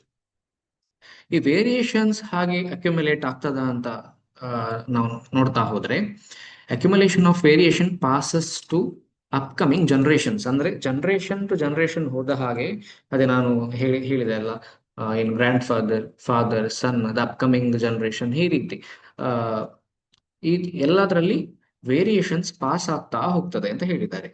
At the same time, in every generation develops certain new variations are also formed in an organism. ಅಂದ್ರೆ ಫಾರ್ ಎಕ್ಸಾಂಪಲ್, ಒಂದು ಆರ್ಗ್ಯಾನಿಸಮ್ ಅದರ ಲೈಫ್ ಟೈಮ್ ಅಲ್ಲಿ due to other factors, environmental factor ಇರಬಹುದು ಅಥವಾ ಇನ್ನೇನಾದ್ರೂ ಬೇರೆ ಫ್ಯಾಕ್ಟರ್ಸ್ ಇಂದಾಗಿ ಅದರಲ್ಲಿ ಕೆಲವು ಆ ಒಂದು ಪರ್ಟಿಕ್ಯುಲರ್ ಆರ್ಗ್ಯಾನಿಸಮ್ ಅಲ್ಲಿ ವೇರಿಯೇಷನ್ ಜನರೇಟ್ ಆಗಿರ್ತದೆ.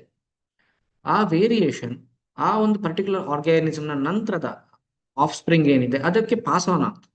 ಸೊ ಈ ರೀತಿ ಏನು ತನ್ನ ಒಂದು ಲೈಫ್ ಟೈಮ್ ಅಲ್ಲಿ ಎಕ್ಸ್ಪೀರಿಯನ್ಸ್ ಆದಂತಹ ಅಥವಾ ಕೆಲವು ಏನು ಈ ಫ್ಯಾಕ್ಟರ್ಸ್ ಇದೆ ಅದನ್ನು ಪಾಸ್ ಆನ್ ಮಾಡುವಂತಹದ್ದನ್ನೇ ಏನು ಪಾಸ್ ಆನ್ ಆಗುವಂತಹದ್ದು, ವೇರಿಯೇಷನ್ ಪಾಸ್ ಆನ್ ಆಗ್ತದೆ. ಸೊ ಈ ಪಾಸ್ ಆನ್ ಆಗುವಂತದನ್ನೇ ಅಕ್ಯುಮುಲೇಷನ್ ಆಫ್ ವೇರಿಯೇಷನ್ ಅಂತ ಹೇಳುವಂಥದ್ದು. ನಾವು ಮುಂದಿನ ಸ್ಲೈಡ್ ಅಲ್ಲಿ ಎಕ್ಸಾಂಪಲ್ ನಂತರ ನೋಡುವ. In this way, the accumulation of variation passed throughout the generations along with newly formed variation in each generation. ಅಂದ್ರೆ ಪ್ರತಿ ಒಂದು ಜನರೇಷನ್ ಅಲ್ಲಿ ಕೂಡ, ಪ್ರತಿ ಒಂದೊಂದು ಆರ್ಗ್ಯಾನಿಸಮ್ ಅಲ್ಲಿ ಕೂಡ ವೇರಿಯೇಷನ್ಸ್ ಆಗ್ತದೆ, ಅದು ಎಲ್ಲವೂ ಕೂಡ ಅದರ ನಂತರಕ್ಕೆ ಪಾಸ್ ಆನ್ ಆಗ್ತಾ ಹೋಗ್ತದೆ ಅಂತ ಇಲ್ಲಿ ಹೇಳಿದ್ದಾರೆ. These accumulated variations contribute to evolution of population. ಒಂದು ಪಾಪ್ಯುಲೇಷನ್ ಅಂದ್ರೆ ಏನು, ಒಂದು ಸ್ಪೀಶೀಸ್, ನಂಬರ್ ಆಫ್ ಸ್ಪೀಶೀಸ್ ಇರುವಂತಹ ಒಂದು ಗ್ರೂಪ್ ಅನ್ನು ಪಾಪ್ಯುಲೇಷನ್ ಅಂತ ಹೇಳ್ತಾರೆ ಅಲ್ವಾ. ಸೊ ಈ ಪಾಪ್ಯುಲೇಷನ್ ಇವಾಲ್ವ್ ಆಗ್ಲಿಕ್ಕೆ, ಡೆವಲಪ್ ಆಗ್ಲಿಕ್ಕೆ ಈ ವೇರಿಯೇಷನ್ಸ್ ತುಂಬಾ ಹೆಲ್ಪ್ ಮಾಡ್ತದೆ ಅಂತ ಈ ಚಾಪ್ಟರ್ ಅಲ್ಲಿ, ಈ ಒಂದು ಸೆಂಟೆನ್ಸ್ ಅಲ್ಲಿ ಹೇಳಿರುವಂತಹದ್ದು. ಇಲ್ಲಿ ಕೆಳಗಿನ ಎಕ್ಸಾಂಪಲ್ ನೋಡಬಹುದು ನೀವು. ಇಲ್ಲಿ ಯಾವ ರೀತಿ ಒಂದು ಹ್ಯೂಮನ್ಸಿನ ಎವಲ್ಯೂಷನ್ ಆಗಿದೆ ಅಂತ ನೀವು ಈ ಡಯಾಗ್ರಾಮ್ ಅಲ್ಲಿ ನೋಡಬಹುದಲ್ವಾ. ಈ ಎವಲ್ಯೂಷನ್ ಈ ರೀತಿ ಆಗ್ಲಿಕ್ಕೆ ಮೇ ಬಿ ಇದೊಂದು ಒಂದು thousands or millions of years ತಗೊಂಡಿರಬಹುದಲ್ವಾ ಈ ರೀತಿ ಇವಾಲ್ಯೂಷನ್ ಆಗ್ಲಿಕ್ಕೆ. ಸೊ ಇವಾಲ್ಯೂಷನ್ ಆಗ್ಲಿಕ್ಕೆ ಈ ರೀತಿಯಾದಂತಹ ವೇರಿಯೇಷನ್ಸ್ ಏನು ರೀಸನ್ ಅಂತ ಈ ಒಂದು ಸ್ಟೇಟ್ಮೆಂಟ್ ಹೇಳ್ತದೆ. ಈ ಎಕ್ಸಾಂಪಲ್ ಅಲ್ಲಿ ನಾವು ಸರಿಯಾಗಿ ಕ್ಲಿಯರ್ ಆಗಿ ಅರ್ಥ ಮಾಡಿಕೊಳ್ಳುವ ವೇರಿಯೇಷನ್ ಏನು, ಅಕ್ಯುಮುಲೇಷನ್ ಆಫ್ ವೇರಿಯೇಷನ್ ಹೇಗೆ ಅಂತ. ಜನರೇಷನ್ 1, ಈ ಒಂದು ಕ್ಯಾಟಿನ ಎಕ್ಸಾಂಪಲ್ ಕನ್ಸಿಡರ್ ಮಾಡಿದ್ರೆ ಇದು ಫಸ್ಟ್ ಜನರೇಷನ್ ನ ಕ್ಯಾಟ್ ಅಂತ ಅನ್ಕೊಳ್ಳುವ. ನೀವೊಂದು ಆಸ್ ಎಕ್ಸಾಂಪಲ್ ಒಂದು ಕ್ಯಾಟ್ ಅನ್ನು ಕನ್ಸಿಡರ್ ಮಾಡಿದ್ರೆ, ಆ ಒಂದು ಪರ್ಟಿಕ್ಯುಲರ್ ಕ್ಯಾಟ್ ಅದರ ಲೈಫ್ ಟೈಮ್ ಅಲ್ಲಿ ಏನೆಲ್ಲ ಅದು ಎಕ್ಸ್ಪೀರಿಯನ್ಸ್ ಮಾಡಿದೆ ಅಥವಾ ಏನೆಲ್ಲ ಅದು ವೇರಿಯೇಷನ್ ಅದರ ಇಂಟರ್ನಲ್, ಅದರ ಜೆನೆಟಿಕ್ ಲೆವೆಲ್ ಅಲ್ಲಿ ಯಾವ್ದಾದ್ರು ಒಂದು ವೇರಿಯೇಷನ್ ಆಗಿದ್ದಿದ್ರೆ, ಇದರ ಮ್ಯೂಟೇಷನ್ ಇರಬಹುದು ಅಥವಾ any kind of variation in the jeans of the particular organism are the example cat, ಇದು ಆ ಏನು ವೇರಿಯೇಷನ್ ಅದರ ಜೀನ್ಸ್ ಅಲ್ಲೇ ಅದೇ ರೀತಿ ಅಥವಾ ಅದರ ಏನು ಆ ಒಂದು ಜೀನೋಮ್ ಅಲ್ಲಿ DNA ಅಲ್ಲಿ ಇರ್ತದೆ ಅಲ್ವಾ. ಈ ವೇರಿಯೇಷನ್ ಅದರ ನೆಕ್ಸ್ಟ್ ಜನರೇಷನ್ ಏನು ಆ ಒಂದು ಪರ್ಟಿಕ್ಯುಲರ್ ಕ್ಯಾಟ್ ಮರಿ ಇಡ್ತದೋ ಅಥವಾ it may be become a father of cats. ಈ ಕಂಡೀಷನ್ ಅಲ್ಲಿ ಅದರ ವೇರಿಯೇಷನ್ ಏನಿದೆ ಇದು ಇದರ ಲೈಫ್ ಟೈಮ್ ಅಲ್ಲಿ ಅಕ್ವೈರ್ ಮಾಡಿಕೊಂಡಂತ ಈ ವೇರಿಯೇಷನ್ ಏನಿದೆ ಇದನ್ನು ವೇರಿಯೇಷನ್ 1 ಅಂತ ಕನ್ಸಿಡರ್ ಮಾಡುವ. ಈ ವೇರಿಯೇಷನ್ ಪಾಸ್ ಆನ್ ಆಗಿ ಅದರ ನೆಕ್ಸ್ಟ್ ಅಪ್ಕಮಿಂಗ್ ಅದರ ಸನ್ ಅವರ ಡಾಟರಿಗೆ ಅದು ಪಾಸ್ ಆನ್ ಆಗ್ತದೆ ಅಲ್ವಾ. ಆ ಟೈಮಲ್ಲಿ ಆ ಪಾಸ್ ಆನ್ ಆದ ವೇರಿಯೇಷನ್ ಇದು ವೇರಿಯೇಷನ್ 1. ಈ ಜನರೇಷನ್ 2 ಇದರ ನೆಕ್ಸ್ಟ್ ಜನರೇಷನ್ ನಲ್ಲಿ ಪಾಸ್ ಆನ್ ಆಗಿ ಬಂದಂತಹ ವೇರಿಯೇಷನ್ 1 ಪಾಸ್ ಆನ್ ಆಗಿ ಬಂದಿದೆ. ಯಾವುದು ಈ ವೇರಿಯೇಷನ್ ಇಲ್ಲಿಗೆ ಪಾಸ್ ಆನ್ ಆಗಿ ಬಂದಿದೆ ಇದು. ಪ್ಲಸ್ ಅದರ ಜೊತೆಗೆ ಈ ಪರ್ಟಿಕ್ಯುಲರ್ ಇಂಡಿವಿಜುವಲ್ ಏನಿದೆ ಈ ಒಂದು ಎಕ್ಸಾಂಪಲ್ ಕ್ಯಾಟ್ ಇದು ಇದರ ಲೈಫ್ ಟೈಮ್ ಅಲ್ಲಿ ಏನೆಲ್ಲ ಎಕ್ಸ್ಟರ್ನಲಿ ಎಕ್ಸ್ಪೀರಿಯನ್ಸ್ ಮಾಡಿರ್ತದೋ ಅಥವಾ ಯಾವ್ದಾದ್ರು ಬೇರೆ ಫ್ಯಾಕ್ಟರ್ಸ್ ಇಂದಾಗಿ ಇದರ ಜೆನೆಟಿಕ್ ಲೆವೆಲ್ ಅಲ್ಲಿ ಯಾವ್ದಾದ್ರು ವೇರಿಯೇಷನ್ ಬಂದಿದ ಅದು ಈ ವೇರಿಯೇಷನ್ 2. ಈ ವೇರಿಯೇಷನ್ 2 ನಂತರ ಈ ಕ್ಯಾಟ್ ರೀಪ್ರೊಡ್ಯೂಸ್ ಮಾಡಿ ಇನ್ನೊಂದು ಅದರ ಥರ್ಡ್ ಜನರೇಷನ್ ಯಾವಾಗ ಹುಟ್ಟಿಕೊಳ್ತದೋ ಅದರಲ್ಲಿ ಯಾವುದೆಲ್ಲ ವೇರಿಯೇಷನ್ಸ್ ಇರ್ತದೆ, ವೇರಿಯೇಷನ್ 1 ಅದರ ಗ್ರ್ಯಾಂಡ್ ಫಾದರ್ನ ಅಲ್ವಾ. ಈ ಜನರೇಷನ್ 1 ವೇರಿಯೇಷನ್ ಈ ಜನರೇಷನ್ 3 ಅಲ್ಲಿ ಕೂಡ ಇರ್ತದೆ. ಎಲ್ಲಿಂದ ಈ ಇದರ ಫಾದರ್ ಅಥವಾ ಇದರ ಮದರ್ ಇಂದ ಪಾಸ್ ಆನ್ ಆಗಿ ಬಂದಿರುವಂತಹದ್ದು ಇದು. ಅದೇ ರೀತಿ ವೇರಿಯೇಷನ್ 2 ಏನಿದೆ ಇದು ಇದರ ಏನು ಫಾದರ್ ಆರ್ ಮದರ್, ಈ ಒಂದು ಪರ್ಟಿಕ್ಯುಲರ್ ಕ್ಯಾಟಿನ ಫಾದರ್ ಆರ್ ಮದರ್ ಇದು ಅಲ್ವಾ ಜನರೇಷನ್ 2. ಈ ಜನರೇಷನ್ 2ಗೆ ಎಲ್ಲಿಂದ ವೇರಿಯೇಷನ್ ಬಂದಿದೆ, ಇದರ ಫಾದರ್ ಇಂದ, ಅಂದ್ರೆ ವೇರಿಯೇಷನ್ 1 ಇಲ್ಲಿಗೆ ಬಂದಿದೆ. ಇದು ಎಕ್ಸ್ಪೀರಿಯನ್ಸ್ ಮಾಡಿದಂತಹದ್ದು ಇದು ಏನು ಇದರ ಪರ್ಟಿಕ್ಯುಲರ್ ಬಾಡಿಯಲ್ಲಿ ಚೇಂಜ್ ಆಗಿರುವಂತಹ ವೇರಿಯೇಷನ್ಸ್ ಏನು ಅದು ವೇರಿಯೇಷನ್ 2. ಇದು ಎರಡು ಕೂಡ ಈ ಜನರೇಷನ್ 3ಯ ಕ್ಯಾಟಿಗೆ ಪಾಸ್ ಆನ್ ಆಗಿದೆ. ಪ್ಲಸ್ ಈ ಪರ್ಟಿಕ್ಯುಲರ್ ಜನರೇಷನ್ 3ಯ ಕ್ಯಾಟ್ ಏನಿದೆ ಇದು ಕೂಡ ಇದರ ಲೈಫ್ ಟೈಮ್ ಅಲ್ಲಿ ವೇರಿಯೇಷನ್ಸ್ ಅನ್ನು ಎಕ್ಸ್ಪೀರಿಯನ್ಸ್ ಮಾಡ್ತಾ ಹೋಗ್ತದೆ, ಅದರ ಬಾಡಿಯಲ್ಲಿ ಚೇಂಜಸ್ ಆಗ್ತಾ ಹೋಗ್ತದೆ. ಸೊ ಅದನ್ನು ಇಲ್ಲಿ ವೇರಿಯೇಷನ್ 3 ಅಂತ ಹೇಳಿದ್ದಾರೆ. ಇದೇ ರೀತಿ ಮತ್ತೆ ಬರುವಂತಹ ಅಪ್ಕಮಿಂಗ್ 4th ಜನರೇಷನ್ ಅಲ್ಲಿ ಸಹ ವೇರಿಯೇಷನ್ಸ್ ಪಾಸ್ ಆನ್ ಆಗ್ತಾ ಹೋಗ್ತದೆ. ಸೊ ಇದನ್ನು ಅಕ್ಯುಮುಲೇಷನ್ ಆಫ್ ವೇರಿಯೇಷನ್ ಅಂತ ಹೇಳ್ತಾರೆ. ಸೊ ಇದು ಇವಲ್ಯೂಷನ್ಗೆ ಇದು ತುಂಬಾನೇ ದೊಡ್ಡ ಕಾಂಟ್ರಿಬ್ಯೂಷನ್ ಕೊಡ್ತದೆ. ಇಂಪಾರ್ಟೆನ್ಸ್ ಆಫ್ ವೇರಿಯೇಷನ್ ನಾವು ಒಂದು ಏನು ಹೇಳಿದೆವು ಇವಲ್ಯೂಷನ್ಗೆ ತುಂಬಾನೇ ಹೆಲ್ಪ್ ಆಗ್ತದೆ ಅಂತ. Sometimes the variation become advantages to the organisms and help them in the survival. ನಾವು ಹಿಂದಿನ ಚಾಪ್ಟರ್ ಅಲ್ಲಿ ಕಲ್ತೆವು ವೇರಿಯೇಷನ್ ಇಂದಾಗಿ ಯಾವ ರೀತಿ ಸರ್ವೈವಲ್ ಗೆ ಹೆಲ್ಪ್ ಆಗ್ತದೆ ಅಂತ. ಅದನ್ನೊಂದು ಎಕ್ಸಾಂಪಲ್ ಅಲ್ಲಿ ನೋಡಿದ್ರೆ, for example consider this bacteria. ಈ ಒಂದು ಬ್ಯಾಕ್ಟೀರಿಯಾದಲ್ಲಿ ಒಂದು ಟೈಪ್ ನ ವೇರಿಯೇಷನ್ ಆಗಿದೆ, ಅದರ ಜೀನ್ಸ್ ಅಲ್ಲಿ ಒಂದು ಏನು ಚೇಂಜಸ್ ಆಗಿದೆ. ಯಾವ ರೀತಿಯಲ್ಲಿ ಆಗಿದೆ ಹೇಳಿದ್ರೆ, the particular bacteria can withstand the higher temperatures. ಇದು ಇಲ್ಲೊಂದು ಫಾರ್ ಈ ಒಂದು ಕಾರ್ಟೂನಿಶ್ ಇಮೇಜ್ ಅಲ್ಲಿ ಒಂದು ಡೆಸರ್ಟ್ ಕಂಡೀಷನ್ ಅಲ್ಲಿ ಕೆಲವು ಬ್ಯಾಕ್ಟೀರಿಯಾ ಸರ್ವೈವ್ ಆಗಿರೋದನ್ನ ನೀವು ನೋಡಬಹುದು. ಇಲ್ಲಿ ಕೆಲವು ಸತ್ತು ಬಿದ್ದ ಹಾಗೆ ಕಾಣಬಹುದಲ್ಲ. ಇದು the bacteria which can not resist such higher temperature. Still ಅದರಲ್ಲಿ ಮತ್ತು ಕೆಲವು ಬ್ಯಾಕ್ಟೀರಿಯಾ ಉಳ್ಕೊಂಡಿದೆ. ಬಿಕಾಸ್ ಆಫ್ ವಾಟ್, ಆ ಬ್ಯಾಕ್ಟೀರಿಯಾದ ಜೀನ್ಸ್ ಅಲ್ಲಿ ಪರ್ಟಿಕ್ಯುಲರ್ ಕೈಂಡ್ ಆಫ್ ಹೀಟ್ ಏನು ಹೈಯರ್ ಅಮೌಂಟ್ ಆಫ್ ಹೀಟ್ ಏನಿದೆ ಅದನ್ನು ರೆಸಿಸ್ಟ್ ಮಾಡಿಕೊಂಡು ಬದುಕುವಂತಹ ಎಬಿಲಿಟಿ ಆ ಪರ್ಟಿಕ್ಯುಲರ್ ಜೀನ್ ಅಲ್ಲಿ ಆ ಕ್ಯಾರೆಕ್ಟರ್ಸ್ ಇರ್ತದೆ. ಸೊ ಹಾಗಾಗಿ ಈ ಬ್ಯಾಕ್ಟೀರಿಯಾ ಇನ್ನು ಕೂಡ ಬದುಕಿ ಇರುವಂತಹದ್ದಲ್ಲ. ಈ ಪಿಕ್ಚರ್ ಅಲ್ಲಿ ನಾವು ನೋಡುವ ಹಾಗೆ ಈ ಬದುಕಿ ಉಳಿಲಿಕ್ಕೆ ಪರ್ಟಿಕ್ಯುಲರ್ ಜೀನ್ಸ್ ಏನು ಅದಕ್ಕೆ ಸಪೋರ್ಟ್ ಮಾಡಿತ್ತು, ಅದು because of the variation. So ಇದರ ಪೇರೆಂಟ್ಸ್ ಅಥವಾ ಈ ಪರ್ಟಿಕ್ಯುಲರ್ ಬ್ಯಾಕ್ಟೀರಿಯಾ ಏನಿದೆ ಪೇರೆಂಟ್ಸ್ ಎಕ್ಸಾಕ್ಟ್ಲಿ ಹೇಳಲಿಕ್ಕೆ ಆಗುದಿಲ್ಲ ಪೇರೆಂಟ್ ಅಂತ, ಬಿಕಾಸ್ ಈ ಬ್ಯಾಕ್ಟೀರಿಯಾಗಳಲ್ಲಿ ಹೆಚ್ಚಾಗಿ ಆಗುವಂತದ್ದು ಎಸೆಕ್ಷುವಲ್ ರಿಪ್ರೊಡಕ್ಷನ್. ಸೊ ಹಾಗಾಗಿ ಆ term is exactly wrong, parents ಅಂತ. ಇದರ ಏನು ಮದರ್ ಸೆಲ್ ಇರ್ತದೆ ಇದು ಸೆಲ್ ಡಿವೈಡ್ ಆಗುವಂತಹದ್ದಲ್ಲ. ಸೊ ಹಾಗಾಗಿ ಅಥವಾ ಸ್ಪೋರ್ ಅಲ್ಲಿ ಆಗುವಂಥದ್ದು ಇರಬಹುದು. ಇಂಥ ಕಂಡೀಷನ್ಸ್ ಅಲ್ಲಿ ಇಲ್ಲಿ ವೇರಿಯೇಷನ್ ಏನು ಪರ್ಟಿಕ್ಯುಲರ್ ಈ ಒಂದು ಆರ್ಗಾನಿಸಮ್ ಎಕ್ಸ್ಪೀರಿಯನ್ಸ್ ಮಾಡಿರ್ತದೆ ಅದರ ಪ್ರೀವಿಯಸ್ ಜನರೇಷನ್ ಇಂದ ಅದಕ್ಕೆ ಬಂದಿರ್ತದೆ. ಈ ಕಂಡೀಷನ್ಸ್ ಈ ವೇರಿಯೇಷನ್ ಇಂಥ ಒಂದು ಕಂಡೀಷನ್ ಅಲ್ಲಿ ಸರ್ವೈವ್ ಆಗ್ಲಿಕ್ಕೆ ಹೆಲ್ಪ್ ಮಾಡಿದೆ. ಅದೇ ರೀತಿ but sometimes it is harmful to. Variation ಅಂದ್ರೆ ಅದು ಒಂದು ಮ್ಯೂಟೇಷನ್ ಕೂಡ ಆಗಿರಬಹುದು. ಮ್ಯೂಟೇಷನ್ ಹೇಳಿದ್ರೆ due to certain harsh environmental conditions particular organism ನ ಜೀನೋಮ್ ಅಲ್ಲಿ ಅಂದ್ರೆ DNA ಅಲ್ಲಿ ಯಾವುದಾದ್ರೊಂದು ಜೀನ್ ಎಫೆಕ್ಟ್ ಆಗುವಂತಹದ್ದು ಅಲ್ವಾ.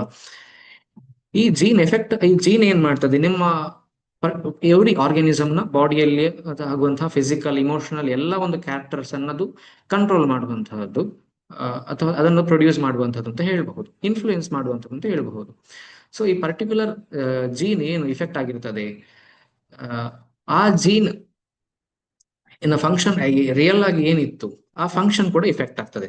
ಈಗ ಅಸ್ತಮ ಅಂತ ಕೇಳಿರ್ಬೋದು, ಇದೊಂದು ಈ ವೇರಿಯೇಷನ್ ಇಂದಾಗಿ ಬರುವಂತಹದ್ದು. ಫಾರ್ ಎಕ್ಸಾಂಪಲ್, ಈ ಒಂದು ಪರ್ಸನ್ ಅನ್ನು ಎಕ್ಸಾಂಪಲ್ ಆಗಿ ಕನ್ಸಿಡರ್ ಮಾಡಿದ್ರೆ, ಈ ಪರ್ಸನ್ ಅನ್ನು ಒಂದು ಎಕ್ಸಾಂಪಲ್ ಆಗಿ ಕನ್ಸಿಡರ್ ಮಾಡಿದ್ರೆ, ಈ ಪರ್ಸನ್ ನ ಯಾವ್ದಾದ್ರು ಒಂದು ಜನರೇಷನ್, ಫಾರ್ ಎಕ್ಸಾಂಪಲ್ ಫಾದರ್ ಇರಬಹುದು, ಅಥವಾ ಗ್ರ್ಯಾಂಡ್ ಫಾದರ್ ಇರಬಹುದು, ಅಥವಾ ಗ್ರೇಟ್ ಗ್ರ್ಯಾಂಡ್ ಫಾದರ್ ಇರಬಹುದು, ಈ ರೀತಿ ಎಲ್ಲಾದ್ರೂ ಯಾರಿಗಾದ್ರೂ ಒಬ್ಬರಿಗೆ ಅವರ ಬಾಡಿಯಲ್ಲಿ ಮ್ಯೂಟೇಶನ್ ಆಗಿ, ಆ ಮ್ಯೂಟೇಶನ್ ನ ಒಂದು ಆಸ್ ಅ ಬೈ ಪ್ರಾಡಕ್ಟ್ ಆಗಿ ಅವರಿಗೆ ಅಸ್ತಮ ಇದ್ದಿರ್ಬೋದು.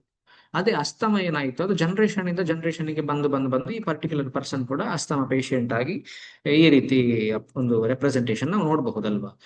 ಸೊ ಇಂಥ ಕೆಲವು ಡಿಸೀಸಸ್ ಕೂಡ ನಿಮಗೆ ಜೆನೆಟಿಕಲಿ ಬರುವಂತಹದ್ದು. ಇದು ಒಂದು ವೇರಿಯೇಷನ್ ಇಂದಾಗಿರುವಂತಹ ಒಂದು ಪ್ರಾಬ್ಲಮ್ ಕೂಡ. ಹಾಗಾಗಿ ಒಳ್ಳೇದು ಕೆಟ್ಟದು ಎರಡು ಕೂಡ ಇದೆ.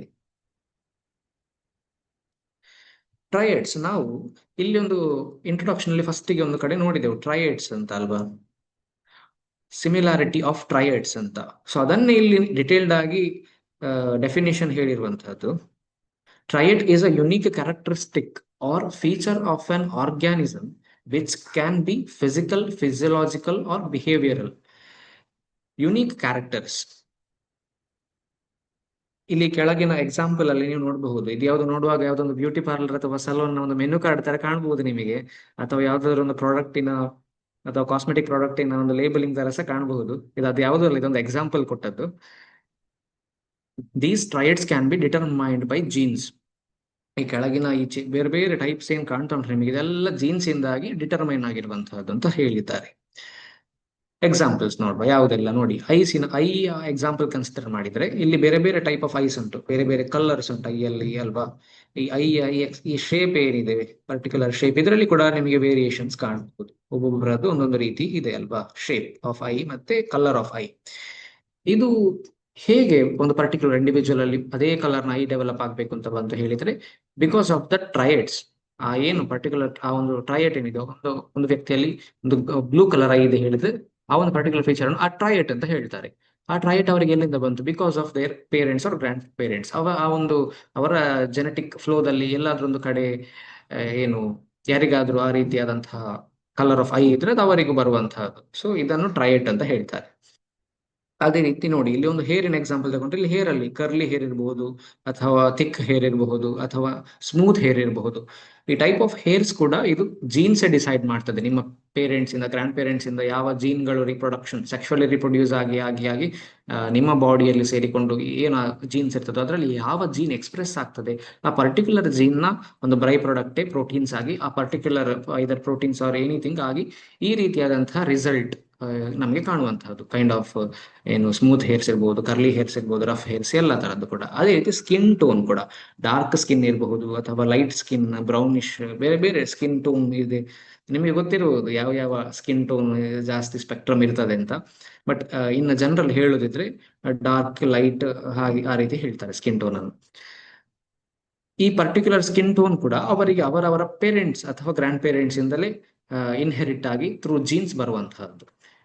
ಈ ಪರ್ಟಿಕ್ಯುಲರ್ ಇಂಡಿವಿಜುವಲ್ ಅಲ್ಲಿ ಯಾವ ಜೀನ್ಸ್ ಆ ಪರ್ಟಿಕ್ಯುಲರ್ ಇಂಡಿವಿಜುವಲ್ ಅಲ್ಲಿ ಇದೆ, ಆ ಜೀನ್ಸ್ ಅಲ್ಲಿ ಯಾವ್ದು ಡಾಮಿನೆಂಟ್ ಜೀನ್ ಇದೆ, ಆ ಜೀನಿನ ಫಂಕ್ಷನ್ ಎಂತ, whether that gene is meant for what, that gene is meant to express the skin colour ಅಂತ ಇದ್ರೆ, ಆ ಜೀನ್ ಅಲ್ಲಿ ಯಾವ ಟೈಪ್ ನ ಸ್ಕಿನ್ ಕಲರ್ ಕೊಡಬೇಕು ಹೇಳುವಂತಹ ಆ ಒಂದು DNA ಎನ್ಕೋಡಿಂಗ್ ಇರ್ತದೆ. ಅದರ ಅಕಾರ್ಡಿಂಗ್ಲಿ ಆ ಪರ್ಟಿಕ್ಯುಲರ್ ಇಂಡಿವಿಜುವಲ್ ಅಲ್ಲಿ ಏನು ಕಲರ್ಸ್ ಬರುವಂತಹದ್ದು, ಸ್ಕಿನ್ ಟೋನ್ ಅಥವಾ ಸ್ಕಿನ್ ಕಲರ್ ಅಂತ.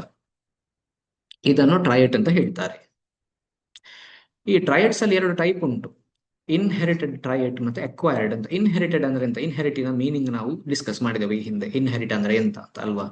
ಇನ್ಹೆರಿಟೆಡ್ ಮೀನ್ಸ್ ಅದು ಏನು generation to generation pass on ಆಗಿ ಬರುವಂತಹದ್ದು. ಅಕ್ವೈರ್ಡ್ ಅಂದ್ರೆ ಅಕ್ವೈರ್, ತಾನೇ ಒಂದು ಆರ್ಗ್ಯಾನಿಸಮ್ ಅದರ ಲೈಫ್ ಟೈಮ್ ಅಲ್ಲಿ ಅಕ್ವೈರ್ ಮಾಡಿಕೊಂಡಂತಹದ್ದು. Inherited traits came from genetic information passed down from parents during the process of reproduction. ನಾವು ಈಗಾಗಲೇ ಹೇಳಿದೆವು ಅದನ್ನೇ. Acquired triads are the triads that the individual developed during their lifetime as a result of their experiences, behavior and environmental factors. ಏನು experience ಮಾಡಿದಿರಬಹುದು, ಅಥವಾ behaviour ಇರಬಹುದು, ಅಥವಾ environmental factors ಇಂದ ಏನೆಲ್ಲ ಇನ್ಫ್ಲೂಯೆನ್ಸ್ ಆಗಿರ್ತದೆ ಒಂದು ಇಂಡಿವಿಜುವಲ್ಗೆ, ಅದರ ಬೇಸಿಸ್ ಮೇಲೆ ಅವರು ಒಂದು ಕೆಲವು ಫೀಚರ್ಸ್ ಅಥವಾ ಒಂದು ಕ್ಯಾರೆಕ್ಟರ್ಸ್ ಅನ್ನು ಅಕ್ವೈರ್ ಮಾಡಿಕೊಳ್ಳುವಂತಹದ್ದು. ಫಾರ್ ಎಕ್ಸಾಂಪಲ್ ಇಲ್ಲಿ ನೋಡುವ ಹಾಗೆ ಈ ಒಂದು ಇಂಡಿವಿಜುವಲ್ ಬಾಡಿ ಡೆವಲಪ್ ಮಾಡಿರುವಂತದ್ದು ಇರ್ಬೋದು. ಇದು ಜೆನೆಟಿಕಲಿ ಅದೇ ರೀತಿ ಬಂದಿರೋದಿಲ್ಲ ಅಲ್ಲ. ಸಮ್ವಾಟ್ ಕೆಲವರಿಗೆ ಜೆನೆಟಿಕಲಿ ಬಾಡಿಯ ಸೈಜ್ ಶೇಪ್ ಎಲ್ಲ ಬಂದಿರ್ತದೆ, that is true. But specifically ಇದೇ ರೀತಿಯ ಬಾಡಿ ಬೇಕು ಹೇಳಿದ್ರೆ ನ್ಯಾಚುರಲ್ ಆಗಿ ಹೇಗೆ ಬರೋದಿಲ್ಲ.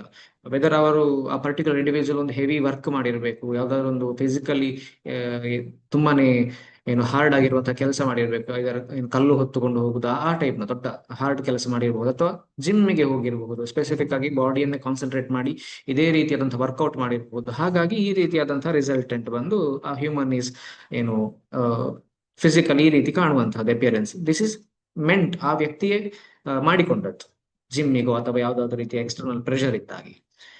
ಇಲ್ಲಿ ಒಂದು ಸಿಂಗಿಂಗಿನ ಒಂದು ಎಕ್ಸಾಂಪಲ್ ನಾವು ನೋಡಬಹುದಲ್ವಾ. ಇಲ್ಲಿ ಒಂದು ಪರ್ಟಿಕ್ಯುಲರ್ ಒಂದು ಒಂದು ಹುಡುಗಿ ಅಥವಾ ಒಂದು ವ್ಯಕ್ತಿ ಹಾಡ್ತಿದ್ದಾರೆ ಅಲ್ವಾ.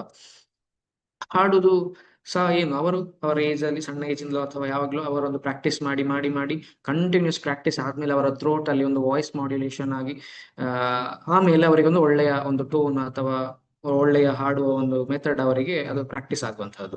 ಸೊ ಇದು ಜೆನೆಟಿಕ್ ರೀಸನ್ ಆಗಿರ್ಬೇಕು ಅಂತ ಹೇಳಿದ್ರೆ ಅವರು ಈಗ ನೀವು ಸ್ವತಃ ನೀವೇ ಯಾರಾದ್ರೂ ಒಂದು ಕಂಟಿನ್ಯೂಸ್ ಒಂದು ಪ್ರಾಪರ್ ಆಗಿ ಒಂದು ಹಾಡುದನ್ನು ಪ್ರಾಕ್ಟೀಸ್ ಮಾಡಿ ಒಂದು ತುಂಬಾ ಟೈಮ್ ನಂತರ ನೀವು ಡೈಲಿ ಪ್ರಾಕ್ಟೀಸ್ ಮಾಡಿದ್ರೆ ಒಂದು ಒಂದು 1 year 2 year ನಂತರ ನೀವು ಒಂದು ಒಳ್ಳೆ ಸಿಂಗರ್ ಆಗುವಂತ ಪಾಸಿಬಿಲಿಟಿ ಕೂಡ ಇರ್ತದೆ. ಇದು ನೀವೇ ಮಾಡಿಕೊಳ್ಳುವಂಥದ್ದು, ಅಂದ್ರೆ ಅಕ್ವೈರ್ಡ್ ಟ್ರೈಟ್ ಅಂತ ಹೇಳ್ತಾರೆ. ಅದೇ ರೀತಿ ಡ್ರೈವಿಂಗ್ ಎಕ್ಸಾಂಪಲ್ ತಗೊಂಡ್ರೆ ಒಂದು ಪೇರೆಂಟಿಗೆ ಒಂದು ತಂದೆಗೆ ಡ್ರೈವಿಂಗ್ ಗೊತ್ತಿರ್ತದೆ, ಅದೇ ರೀತಿ ತಂದೆಗೆ ಡ್ರೈವಿಂಗ್ ಗೊತ್ತುಂಟು, ಅದೇ ತಂದೆಯ ಮಗ ಜೆನೆಟಿಕಲಿ ಸನ್ ಅಂತ ಹೇಳಿ ಅವನಿಗೂ ಡ್ರೈವಿಂಗ್ ಬರ್ಲೇಬೇಕು ಅಂತಿಲ್ಲ. ಆ ಸನ್ ಕಲ್ತ್ರೆ ಮಾತ್ರ ಅವನಿಗೆ ಡ್ರೈವಿಂಗ್ ಬರುವಂತದ್ದು ಅಲ್ವಾ. ಇಲ್ಲದಿದ್ರೆ ದಟ್ ಇಸ್ ನಾಟ್ ಪಾಸಿಬಲ್. ಇದೊಂದು ಗೊತ್ತಿರುವಂತಹ ವಿಷಯ. ಸೊ ಹಾಗಾಗಿ ಇಲ್ಲಿ ಟ್ರಯಟ್ ಅಂದ್ರೆ ಏನು, ಆ ಟ್ರಯಟ್ ಅಲ್ಲಿ 2 ಟೈಪ್ ನಿಮ್ಗೆ ಈಗ ಕ್ಲಾರಿಟಿ ಸಿಕ್ಕಿರ್ಬೋದು. ಒಂದು ಟ್ರಯಟ್ ಅಂದ್ರೆ ಒಂದು ಕ್ಯಾರೆಕ್ಟರ್, ಒಂದು ಯುನಿಕ್ ಕ್ಯಾರೆಕ್ಟರ್ ನ ಹೇಳುವಂತಹದ್ದು. ಸೊ ಈ ಟ್ರಯಟ್ ಅಂತ ಹೇಳುವಂತ ವರ್ಡಿನ ಮೀನಿಂಗ್ ಅನ್ನು ಸರಿಯಾಗಿ ನೆನ್ಪಿಟ್ಕೊಳ್ಳಿ. ಇದು ಮುಂದೆಗೆ ಏನು ಈ ಚಾಪ್ಟರ್ ಅಲ್ಲಿ ಮುಂದೆ ಹೋಗ್ತಾ ಈ ವರ್ಡಿನ ಅವಶ್ಯಕತೆ ತುಂಬಾ ಕಡೆ ಇರ್ತದೆ. ಇನ್ಹೆರಿಟೆನ್ಸ್ ಆಫ್ ಟ್ರಯಡ್ಸ್ ನಾವೀಗಾಗಲೇ ಡಿಸ್ಕಸ್ ಮಾಡಿದ್ದೇವೆ ತುಂಬಾ ಸರಿ. ಈ ಡಯಾಗ್ರಾಮ್ ಅಲ್ಲಿ ನೋಡಿದ್ರೆ ಏನು ಒಂದು ಸೆಲ್ ಸ್ಟ್ರಕ್ಚರ್ ಇಲ್ಲಿ ತೋರಿಸಿದ್ದಾರೆ. ಈ ಸೆಲ್ ಸ್ಟ್ರಕ್ಚರ್ ನ ಒಳಗೆ ನ್ಯೂಕ್ಲಿಯಸ್ ಅಲ್ಲಿ ಕ್ರೋಮೋಸೋಮ್ಸ್ ಇರ್ತದೆ ಅಲ್ವಾ. ಕ್ರೋಮೋಸೋಮ್ಸ್ ಆಕ್ಚುಲಿ ಫಾರ್ಮ್ ಆಗುವಂತಹದ್ದು ಸೆಲ್ ಡಿವಿಷನ್ ಆಗುವಂತ ಟೈಮ್ ಅಲ್ಲಿ, ಇಲ್ಲದಿದ್ರೆ ಅದೊಂದು ಥ್ರೆಡ್ ಫಾರ್ಮ್ ಅಲ್ಲಿ ಇರ್ತದೆ. ಒಂದು ವೇಳೆ ಸೆಲ್ ನಾರ್ಮಲ್ ಟೈಮ್ ಕಂಡೀಷನ್ಸ್ ಅಲ್ಲಿ ಈ DNA ಈ ರೀತಿ ಒಂದು ಥ್ರೆಡ್ ಸ್ಟ್ರಕ್ಚರ್ ಇರ್ತದೆ. ಯಾವಾಗ ಈ ಸೆಲ್ ಡಿವೈಡ್ ಆಗ್ಲಿಕ್ಕೆ ರೆಡಿ ಆಗ್ತಾ ಉಂಟು ಆ ಟೈಮ್ ಅಲ್ಲಿ ಈ ರೀತಿಯಾದಂತಹ ಕ್ರೋಮೋಸೋಮ್ ಫಾರ್ಮ್ ಆಗುವಂತದ್ದು. ಈ ಕ್ರೋಮೋಸೋಮ್ ಏನು, chromosome is nothing but highly coiled structure. ಇಲ್ಲಿ ಅನ್ಕಾಯಿಲ್ ಮಾಡುವ ರೀತಿ ನಿಮಗೆ ಕಾಣಬಹುದಲ್ವಾ. ಅದು highly coiled structure of DNA. DNA ಒಂದು ಡಬಲ್ ಹೆಲಿಕ್ಸ್ DNA ನೀವು ಈ ಪಿಕ್ಚರ್ ಅಲ್ಲಿ ನೀವು ನೋಡ್ತಿರಬಹುದು. ಇಲ್ಲಿ ಇದನ್ನು ಡಬಲ್ ಹೆಲಿಕ್ಸ್ DNA ಯಾಕೆ ಡಬಲ್ ಹೆಲಿಕ್ಸ್ DNA ಹೇಳ್ತಾರೆ ಹೇಳಿದ್ರೆ ಅದು ಈ ರೀತಿಯಾದಂತಹ ಒಂದು ಸ್ಪೈರಲ್ ಶೇಪ್ ಅಲ್ಲಿ ಇದೆ. ಸೊ ಹಾಗಾಗಿ ಇದು DNA ಅಂತ ಹೇಳ್ತಾರೆ. ಈ DNA ಈ ಪರ್ಟಿಕ್ಯುಲರ್ ಪೋರ್ಷನ್ ಏನಿದೆ, ಒಂದು ಪರ್ಟಿಕ್ಯುಲರ್ ಫಾರ್ ಎಕ್ಸಾಂಪಲ್ ಒಂದು ಇಷ್ಟು ಪೋರ್ಷನ್ ನಾನು ಇಲ್ಲಿ ಕನ್ಸಿಡರ್ ಮಾಡಿದೆ ಅಂತ ಆದ್ರೆ ಈ ಒಂದು ಪರ್ಟಿಕ್ಯುಲರ್ ಪೋರ್ಷನ್ ಅನ್ನು ಜೀನ್ ಅಂತ ಹೇಳ್ತಾರೆ. ಸೊ ಈ ಜೀನ್ ಈ ಒಂದು ಪರ್ಟಿಕ್ಯುಲರ್ ಇಷ್ಟು ಪೋರ್ಷನ್ ಏನಿದೆ ಇದು DNA ನೋಡಿ ತುಂಬಾ DNA ಇದೆ. ಒಂದು ಕ್ರೋಮೋಸೋಮ್ ಅನ್ನು ಬಿಡಿಸ್ತಾ ಹೋದ್ರೆ ಅದರಲ್ಲಿ ತುಂಬಾನೇ ಇದು DNA ಕಾಣ್ತದೆ ಅಲ್ವಾ. ಇದೇ ರೀತಿ 46 ಕ್ರೋಮೋಸೋಮ್ಸ್ ಉಂಟು. ಹಾಗಾದ್ರೆ ಒಂದು ಹ್ಯೂಮನ್ ಸೆಲ್ ಅಲ್ಲಿ ಹ್ಯೂಮನ್ಗೆ ಬೇಕಾದಂತಹ ಎಲ್ಲ ಇನ್ಫಾರ್ಮೇಶನ್ ಇರ್ತದೆ. ಹ್ಯೂಮನ್ ಬಾಡಿ ಹೇಗಿರ್ಬೇಕು, ಯಾವ ರೀತಿ ಬಿಹೇವ್ ಮಾಡ್ಬೇಕು, ಎಲ್ಲ ರೀತಿಯಂತ ಇನ್ಫಾರ್ಮೇಶನ್ ಆ ಒಂದು ಸೆಲ್ ಅಲ್ಲಿ ಇರ್ತದೆ. ಆ ಸೆಲ್ ಅಲ್ಲಿ ಪರ್ಟಿಕ್ಯುಲರ್ ಇನ್ಫಾರ್ಮೇಶನ್ ಆಯಾ ಜಾಗದಲ್ಲಿ ಇರುವಂತದ್ದು. ಈ ಸೆಲ್ ಅಲ್ಲಿ ಕ್ರೋಮೋಸೋಮ್ ನ DNA ಥ್ರೆಡ್ ಅಲ್ಲಿ ಒಂದು ಈ DNA ಏನೊಂದು ಥ್ರೆಡ್ ಅಂತ ನೀವು ಎಕ್ಸಾಂಪಲ್ ಕನ್ಸಿಡರ್ ಮಾಡಿದ್ರೆ, ಇದೊಂದು ಥ್ರೆಡ್ ಅಂತ ಕನ್ಸಿಡರ್ ಮಾಡಿದ್ರೆ ಈ ಪರ್ಟಿಕ್ಯುಲರ್ ಥ್ರೆಡ್ಡಿನ ಒಂದೊಂದೊಂದು ಪಾರ್ಟಿಷನ್ ಮಾಡಿದ್ರೆ ಇದನ್ನು ಜೀನ್ ಅಂತ ಹೇಳ್ಬಹುದು. ಈ ಪರ್ಟಿಕ್ಯುಲರ್ ಜೀನ್ ಒಂದು ಐ ಕಲರಿಗೆ ರೆಸ್ಪಾನ್ಸಿಬಲ್ ಆದ್ರೆ ಈ ಒಂದು ಪರ್ಟಿಕ್ಯುಲರ್ ಒಂದು ಐ ಶೇಪಿಗೆ ರೆಸ್ಪಾನ್ಸಿಬಲ್ ಆಗಿರಬಹುದು. ಈ ಒಂದು ಪರ್ಟಿಕ್ಯುಲರ್ ಬೇರೆ ಯಾವ್ದಕ್ಕಾದ್ರೂ ಅಥವಾ ನಿಮ್ಮ ಸ್ಕಿನ್ ಟೋನಿಗೆ ಇರಬಹುದು.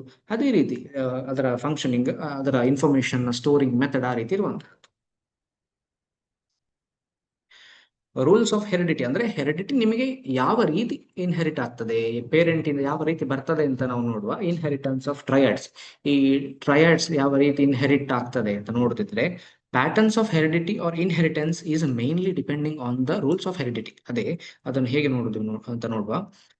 ಇಲ್ಲಿ ಎಕ್ಸಾಂಪಲ್ ಅಲ್ಲಿ ನೀವು ನೋಡ್ತಿರುವ ಹಾಗೆ ಇಲ್ಲಿ ಒಂದು ಫಾದರ್, ಒಂದು ಪೇರೆಂಟ್ ನಿಮಗೆ ಕಾಣ್ತಿರ್ಬಹುದಲ್ವಾ.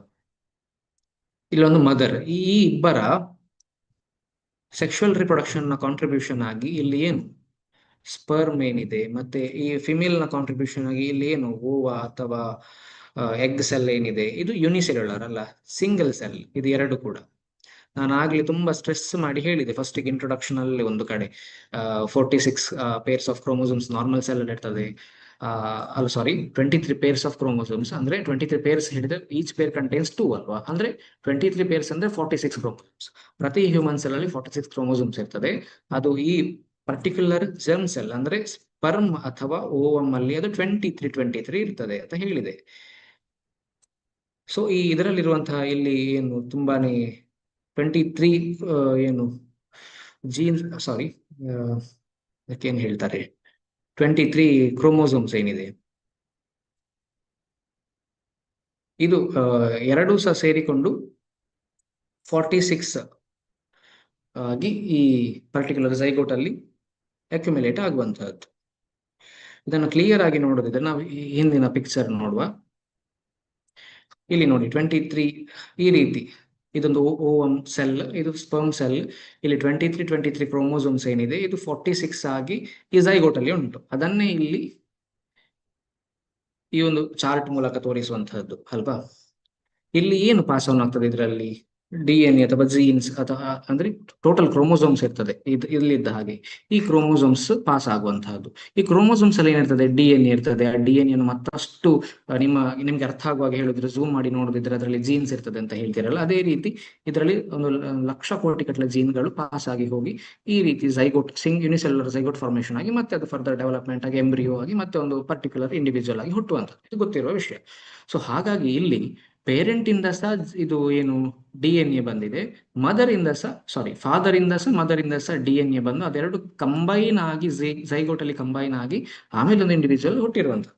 ಸೊ ಈ ಪರ್ಟಿಕ್ಯುಲರ್ ಇಂಡಿವಿಜುವಲ್ ಅಲ್ಲಿ ಫಾದರ್ನ ಕ್ಯಾರೆಕ್ಟರ್ ಸಹ ಇರಬಹುದು, ಫಾದರ್ನ ಕ್ಯಾರೆಕ್ಟರ್ ಇರಬಹುದು, ಮದರಿನ ಕ್ಯಾರೆಕ್ಟರ್ ಈ ಇಂಡಿವಿಜುವಲ್ ಅಲ್ಲಿ ಕಾಣಬಹುದು, ಈ ಮದರಿನ ಪೇರೆಂಟ್ಸಿನ ಕ್ಯಾರೆಕ್ಟರ್. ಈಗ ಈ ಮದರಿಗೂ ಏನು ಪೇರೆಂಟ್ ಇರ್ಬೋದಲ್ಲ, ಫಾದರ್ ಮದರ್. ಈ ಪರ್ಟಿಕ್ಯುಲರ್ ಇಂಡಿವಿಜುವಲ್ಸ್ ಫಾದರ್ ಮತ್ತೆ ಮದರ್ ಇರ್ತಾರೆ. ಸೊ ಇವರ ಕ್ಯಾರೆಕ್ಟರ್ ಕೂಡ ಇಲ್ಲಿ ಎಕ್ಸ್ಪ್ರೆಸ್ ಆಗಿರಬಹುದು. ಸೊ ಅದನ್ನೇ ಡೀಟೇಲ್ಡ್ ಆಗಿ ನೋಡುವ. Jeans. A gene is a basic unit of heredity made up of a DNA segment. ನಾನು ಈಗಾಗಲೇ ಎಕ್ಸಾಂಪಲ್ ಅಲ್ಲಿ ಹೇಳಿದೆ. That contains instructions for building a functional molecule, most often a protein. ಅಂದ್ರೆ ನಾನು ಆಗದಿಂದ ಹೇಳ್ತಾ ಇದ್ದೆ ಅಲ್ವಾ, ಈ ಏನು ಜೀನ್ ಏನಿದೆ ಅದು ಐ ಕಲರಿಗೆ ರೆಸ್ಪಾನ್ಸಿಬಲ್ ಆಗಿದೆ ಅಥವಾ ಅದು ನೋಸ್ ಶೇಪಿಗೆ ಅಥವಾ ನೋಸ್ ಲೆಂತ್ಗೆ ರೆಸ್ಪಾನ್ಸಿಬಲ್ ಆಗಿದೆ ಅಂತ. ನೇರ ಜೀನೇ ಬಂದು ನೋಸಿನ ಶೇಪ್ ಆಗಿ ದೊಡ್ಡದಾಗೋದು ಕಣ್ಣಿನ ಕಲರ್ ಆಗಿ ಮಿಕ್ಸ್ ಆಗುವಂತದ್ದಲ್ಲ ಅಲ್ವಾ. ಆ ಪರ್ಟಿಕ್ಯುಲರ್ ಏನು ಈ ಜೀನ್ ಏನಿದೆ ಅದು ಎನ್ಕೋಡ್ ಆಗಿ ಅದು ಪ್ರೋಟೀನ್ ಆಗುವಂತಹದ್ದು. ಈಗ ಫಾರ್ ಎಕ್ಸಾಂಪಲ್ ಒಂದು ನೀವು ನೋಡಿರಬಹುದು, ಈಗ ನಾನು ಪೆನ್ ಡ್ರೈವ್ ಎಕ್ಸಾಂಪಲ್ ಕೊಡ್ತೇನೆ, ನಿನ್ನೆ ಕೂಡ ಅದೇ ಎಕ್ಸಾಂಪಲ್ ಕೊಟ್ಟಿದ್ದೆ. ಒಂದು ಪೆನ್ ಡ್ರೈವ್ ಅಂತ ಕನ್ಸಿಡರ್ ಮಾಡಿದ್ರೆ ಇದನ್ನು, ಈ ಪೆನ್ ಡ್ರೈವ್ ಅಲ್ಲಿ ಒಂದು ಮೂವಿ ಅಪ್ಲೋಡ್ ಮಾಡಿದ್ದೀರಿ, ಮೂವಿಯನ್ನು ಡೌನ್ಲೋಡ್ ಮಾಡಿದ್ದೀರಿ, ಸ್ಟೋರ್ ಮಾಡಿದ್ದೀರಿ ಅಂತ ಅನ್ಕೊಳ್ವಾ. ಈ ಪರ್ಟಿಕ್ಯುಲರ್ ಪೆನ್ ಡ್ರೈವ್ ಅಲ್ಲಿ ಈ ಪೆನ್ ಡ್ರೈವ್ ಅಲ್ಲಿ ಒಂದೆಷ್ಟು 2 ಅವರ್ಸಿನ ಒಂದು ಮೂವಿ ಇದ್ರೆ ಆ 2 ಅವರ್ಸಿನ ಮೂವಿ ನಿಮಗೆ ಪೆನ್ ಡ್ರೈವ್ ಅನ್ನು ಹೀಗೆ ಹಿಡಿದು ನೋಡಿದ್ರೆ ಮೂವಿಯನ್ನು ನೋಡ್ಲಿಕ್ಕೆ ಆಗ್ತದೆ ಇಲ್ಲ.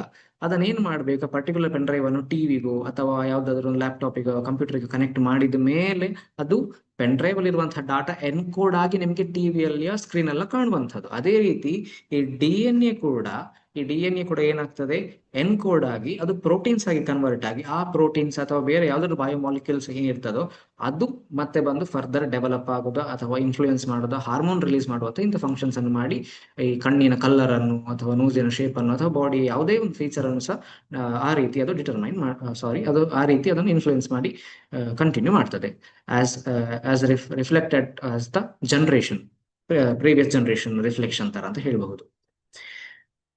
These instructions are passed from parents to offsprings and determine physical, biological, such as eye color or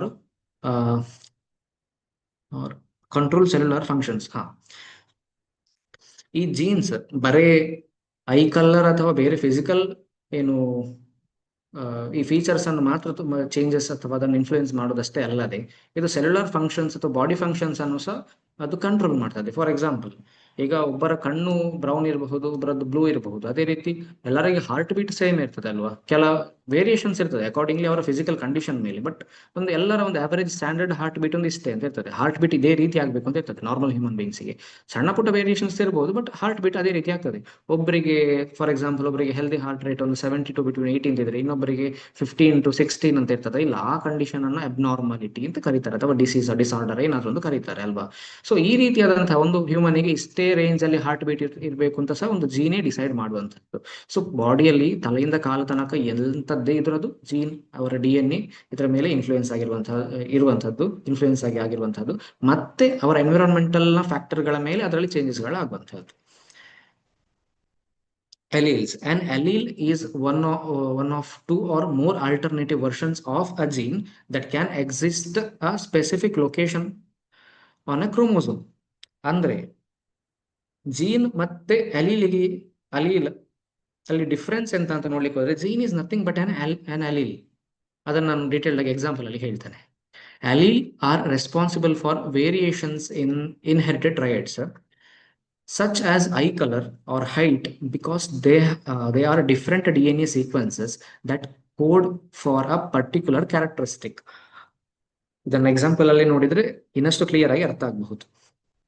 alleles ನ ಎಕ್ಸಾಂಪಲ್ ನೋಡುವ. ಇಲ್ಲೊಂದು ಮೇಲ್ ಏನು ಕಾಣ್ತದೆ ಎಕ್ಸಾಂಪಲ್ ಅಲ್ಲಿ, ಈ ಮೇಲಿಗೆ ಐ ಕಲರ್ ಬ್ಲೂ ಇದೆ ಅಲ್ವಾ, ಬ್ಲೂ ಐ ಕಲರ್ ಇದೆ. ಈ ಫಿಮೇಲಿಗೆ ಬ್ರೌನ್ ಐ ಕಲರ್ ಇದೆ. ಈ ಪರ್ಟಿಕ್ಯುಲರ್ ಮೇಲ್ ಮತ್ತು ಫಿಮೇಲ್ ಅಲ್ಲಿ ಈ ಐ ಕಲರ್ ಇನ್ಫ್ಲೂಯೆನ್ಸ್ ಆದ್ದು ಅವರ ಪೇರೆಂಟ್ಸ್, ಈ ಪರ್ಟಿಕ್ಯುಲರ್ ಮೇಲಿನ ಪೇರೆಂಟ್ಸ್ ಇಂದ ಇನ್ಫ್ಲೂಯೆನ್ಸ್ ಆಗಿ ಇನ್ಹೆರಿಟ್ ಆಗಿ ಬಂದಂತಹ ಏನು ಜೀನ್ಸ್ ಏನಿದೆ ಅದು ಬ್ಲೂ ಐ ಕಲರ್ ಮಾಡಿತ್ತು. ಅದೇ ರೀತಿ ಫಿಮೇಲ್ಗಿಂತ ಸೇಮ್ ಬ್ರೌನ್ ಐ ಕಲರ್ ಬಂತು. ಈಗ ಇವರಿಬ್ಬರ ಏನು ಸೆಕ್ಷುವಲ್ ರಿಪ್ರೊಡಕ್ಷನ್ ಇಂದಾಗಿ ಒಂದು ಹೊಸದಾಗಿ ಬರುವಂತಹ ನೆಕ್ಸ್ಟ್ ಜನರೇಷನ್ ನಲ್ಲಿ ಏನಿದೆ ಅಲ್ಲಿ ನಿಮಗೆ ಕೂಡ ನೋಡುವಾಗ ಬ್ಲೂ ಐ ಕಾಣ್ಬೋದು. ಇದು ಬ್ಲೂ ಐ ಯಾಕೆ ಬಂತು, why it is not brown eye ಅಂತ ನೋಡಿದ್ರೆ ಅದಕ್ಕೆ ರೀಸನ್ ಅಂತ ಹುಡುಕ್ತಾ ಹೋದ್ರೆ that is because of alleles. Alleles ಹೇಳಿದ್ರೆ this is nothing but genes. ಈಗ ಕಣ್ಣಿನ ಕಲರ್ ಡಿಟರ್ಮೈನ್ ಮಾಡ್ಲಿಕ್ಕೆ ಒಂದು ಪರ್ಟಿಕ್ಯುಲರ್ ಜೀನ್ ಇದೆ ಅಂತ ಕನ್ಸಿಡರ್ ಮಾಡಿ. ಇದೊಂದು ಫಾರ್ ಎಕ್ಸಾಂಪಲ್ ಒಂದು ಇದು DNA ಸೀಕ್ವೆನ್ಸ್ ಅಲ್ಲಿ ಒಂದು ಜೀನ್ ಅಂತ ಕನ್ಸಿಡರ್ ಮಾಡಿದ್ರೆ, ಈ ಒಂದು ಜೀನ್ ಕನ್ಸಿಡರ್ ಮಾಡಿದ್ರೆ ಇದು ದಿಸ್ ಜೀನ್ ಈಸ್ ಎಂತ for the I colour. This gene has the function to determine the eye color. ಈ ಪರ್ಟಿಕ್ಯುಲರ್ ಜೀನ್ ಐ ಕಲರ್ ಏನು ಡಿಫೈನ್ ಮಾಡುವಂತಹ ಈ ಜೀನ್ ಏನಿದೆ ಇದು ಬ್ಲೂ ಐ ಆಗ್ಬೇಕು ಅಂತ ಹೇಳಿ ಇದರಲ್ಲಿ ಎನ್ಕೋಡ್ ಇರ್ತದೆ. ಅದೇ ರೀತಿ ಇದೇ ಜೀನ್ ಅಲ್ಲಿ ಸಣ್ಣ ವೇರಿಯೇಷನ್ ಆಗಿ ಆ ಎನ್ಕೋಡ್ ಬೇರೆ ರೀತಿ ಆಗಿದೆ, ಅದರಲ್ಲಿ ಬ್ರೌನ್ ಐ ಅಂತ ಇರುವಂತ ಪಾಸಿಬಿಲಿಟಿ ಇರ್ತದೆ. ನಿಮಗೆ ಅರ್ಥ ಆಗುವಾಗ ಹೇಗೆ ಹೇಳ್ಬೋದು ಹೇಳಿದ್ರೆ, ಫಾರ್ ಎಕ್ಸಾಂಪಲ್ ನಿಮಗೆ ಒಂದು ಯಾವ್ದಾರೊಂದು ಬ್ರಾಂಡೆಡ್ ಕಂಪನಿಯ ಒಂದು ಫೋನ್ ಅಂತ ಕನ್ಸಿಡರ್ ಮಾಡಿ. ಇದೊಂದು ಫೋನ್ ಅಂತ ಕನ್ಸಿಡರ್ ಮಾಡಿ, ಒಂದು ಸ್ಮಾರ್ಟ್ ಫೋನ್. ನಿಮಗೆ ಇಂಥ ಎಕ್ಸಾಂಪಲ್ ಕೊಟ್ಟರೆ ಬೇಗ ಅರ್ಥ ಆಗ್ಬೋದು ಅಂತ ಅನ್ಕೊಳ್ತೇನೆ. ಇದು ಒಂದು 8GB ರ್ಯಾಮ್ ಇದ್ದು ಫೋನ್, ಇದರಲ್ಲಿ 256GB ಸ್ಟೋರೇಜ್ ಇದೆ ಅಂತ ಅನ್ಕೊಳ್ಳಿ.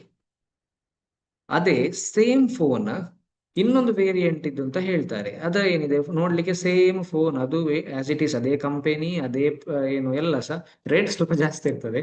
ಇದರಲ್ಲಿ ಏನಿರ್ತದೆ 12GB ಇರ್ತದೆ ಅಥವಾ 512GB ಸ್ಟೋರೇಜ್ ಇರ್ತದೆ ಅಂತ. ಈ ರೀತಿಯಾದಂತಹ ನೀವು ಎಕ್ಸಾಂಪಲ್ಸ್ ಅನ್ನು ಹೊರಗಡೆ ಏನು ರಿಟೇಲ್ಸ್ ಅಲ್ಲಿ ನೋಡಿರ್ಬಹುದು. ಫೋನ್ ಅದು ಒಂದೇ ಕಂಪನಿ, ಒಂದೇ ಕಲರ್, ಎಲ್ಲ ಸೇಮ್, ಬಟ್ ಎಂತಾರೊಂದು ಡಿಫ್ರೆನ್ಸ್ ಇರ್ತದೆ. ಇದರಿಂದಾಗಿ ಏನಾಗ್ತದೆ, ಅದರಲ್ಲಿ ಜಾಸ್ತಿ ಸ್ಟೋರೇಜ್ ಮಾಡಬಹುದು, ಜಾಸ್ತಿ ಫೋಟೋ ವಿಡಿಯೋ ಅಥವಾ ಇನ್ನೇನಾದ್ರೂ ಸ್ಟೋರ್ ಮಾಡಬಹುದು ಅಂತ ಇರ್ತದಲ್ಲ. ಇದು ವೇರಿಯೇಷನ್ ಯಾವ್ದ್ರಲ್ಲಿ ಆಯ್ತು. ಅದೇ ರೀತಿ ಇದರಲ್ಲಿ ಜೀನ್ ಸೇಮ್, ಬಟ್ ಅದರಲ್ಲಿ ಸಣ್ಣ ಕೋಡಿಂಗ್ ನ ವೇರಿಯೇಷನ್ಸ್ ಇಂದಾಗಿ ಈ ಐ ಕಲರ್ ಈ ರೀತಿ ಚೇಂಜ್ ಆಗಿದೆ. ಈ ಐ ಕಲರ್ ಅನ್ನು ಡಿಟರ್ಮೈನ್ ಮಾಡ್ಲಿಕ್ಕೆ ಫಾದರ್ ಇಂದ ಸಹ ಈ ಜೀನ್ ಕಾಂಟ್ರಿಬ್ಯೂಟ್ ಆಗಿದೆ, ಮದರ್ ಇಂದ ಸಹ ಈ ಜೀನ್ ಕಾಂಟ್ರಿಬ್ಯೂಟ್ ಆಗಿದೆ ಅಲ್ವಾ. ಈ ಎರಡು ಜೀನ್ ಕೂಡ ಈ ಆಫ್ ಸ್ಪ್ರಿಂಗ್ಗೆ ಬಂದಿದೆ. ಇದು ಫಾದರ್ನ ಜೀನ್, ಫಾದರ್ ಇಂದ ಬಂದ ಜೀನ್, ಇದು ಬ್ಲೂ ಐ ಅಂತ ಹೇಳ್ತದೆ ಅಲ್ವಾ. ಸಾರಿ, ಇದು ಮದರ್ ಇಂದ ಬಂದಂತ ಜೀನ್, ಇದು ಬ್ರೌನ್ ಐ ಅಂತ ಹೇಳ್ತದೆ. ಸೊ ಇದರಲ್ಲಿ ಈ ಬಂದಂತ ನೆಕ್ಸ್ಟ್ ಜನರೇಷನ್ ಅಲ್ಲಿ ಬ್ಲೂ ಐ ಹೇಗೆ ಬಂದಿದೆ ಅಂತ ತಿಳ್ಕೊಳ್ತಾ ಹೋದ್ರೆ ಇಲ್ಲಿ ನೋಡ್ಬಹುದು, gene for blue eye dominant ಅಂತ, gene for brown eyes recessive ಅಂತ. ಇಲ್ಲಿ ಏನು ಈ ಎರಡು ಪೇರೆಂಟ್ ಇಂದ ಐ ಕಲರ್ ಡಿಟರ್ಮೈನ್ ಮಾಡುವ ಎರಡು ಜೀನ್ಸ್ ಇಲ್ಲಿಗೆ ಥ್ರೂ ಸೆಕ್ಷುವಲ್ ರಿಪ್ರೊಡಕ್ಷನ್ ಈ ಜನರೇಷನ್ ಗೆ ಬಂದಿದೆ. ಬಟ್ ಈ ಜನರೇಷನ್ ಅಲ್ಲಿ ಕಾಣುವಂತಹ ಐ ಕಲರ್ ನ ಫೀಚರ್ ಯಾವ್ದು ನೋಡ್ಲಿಕ್ಕೆ ಹೋದ್ರೆ ಅದು blue. That is because gene of blue eye is dominant. ಅಂದ್ರೆ ಈ ಪರ್ಟಿಕ್ಯುಲರ್ ಇಂಡಿವಿಜುವಲ್ ಅಲ್ಲಿ ಎರಡು ಜೀನ್ಗಳು ಸಹ ಉಂಟು. ಜೀನ್ ಸೇಮ್, ಇದೆರಡು ಜೀನ್ ಕೂಡ ಸೇಮ್, ಬಟ್ ಈ ಜೀನ್ ಬಂದದ್ದು ಫಾದರ್ ಇಂದ ಮದರ್ ಇಂದ. ಜೀನ್ ಸೇಮ್ ಅಂತ ಯಾಕೆ ಹೇಳಿದ್ರೆ these both genes are meant for eye colour ಅಲ್ವಾ. ಇದು ಎರಡು ಜೀನ್ ಕೂಡ ಐ ಕಲರ್ ಅನ್ನೇ ಡಿಟರ್ಮೈನ್ ಮಾಡ್ಲಿಕ್ಕೆ ಬೇಕಾಗಿರುವಂತಹದ್ದು.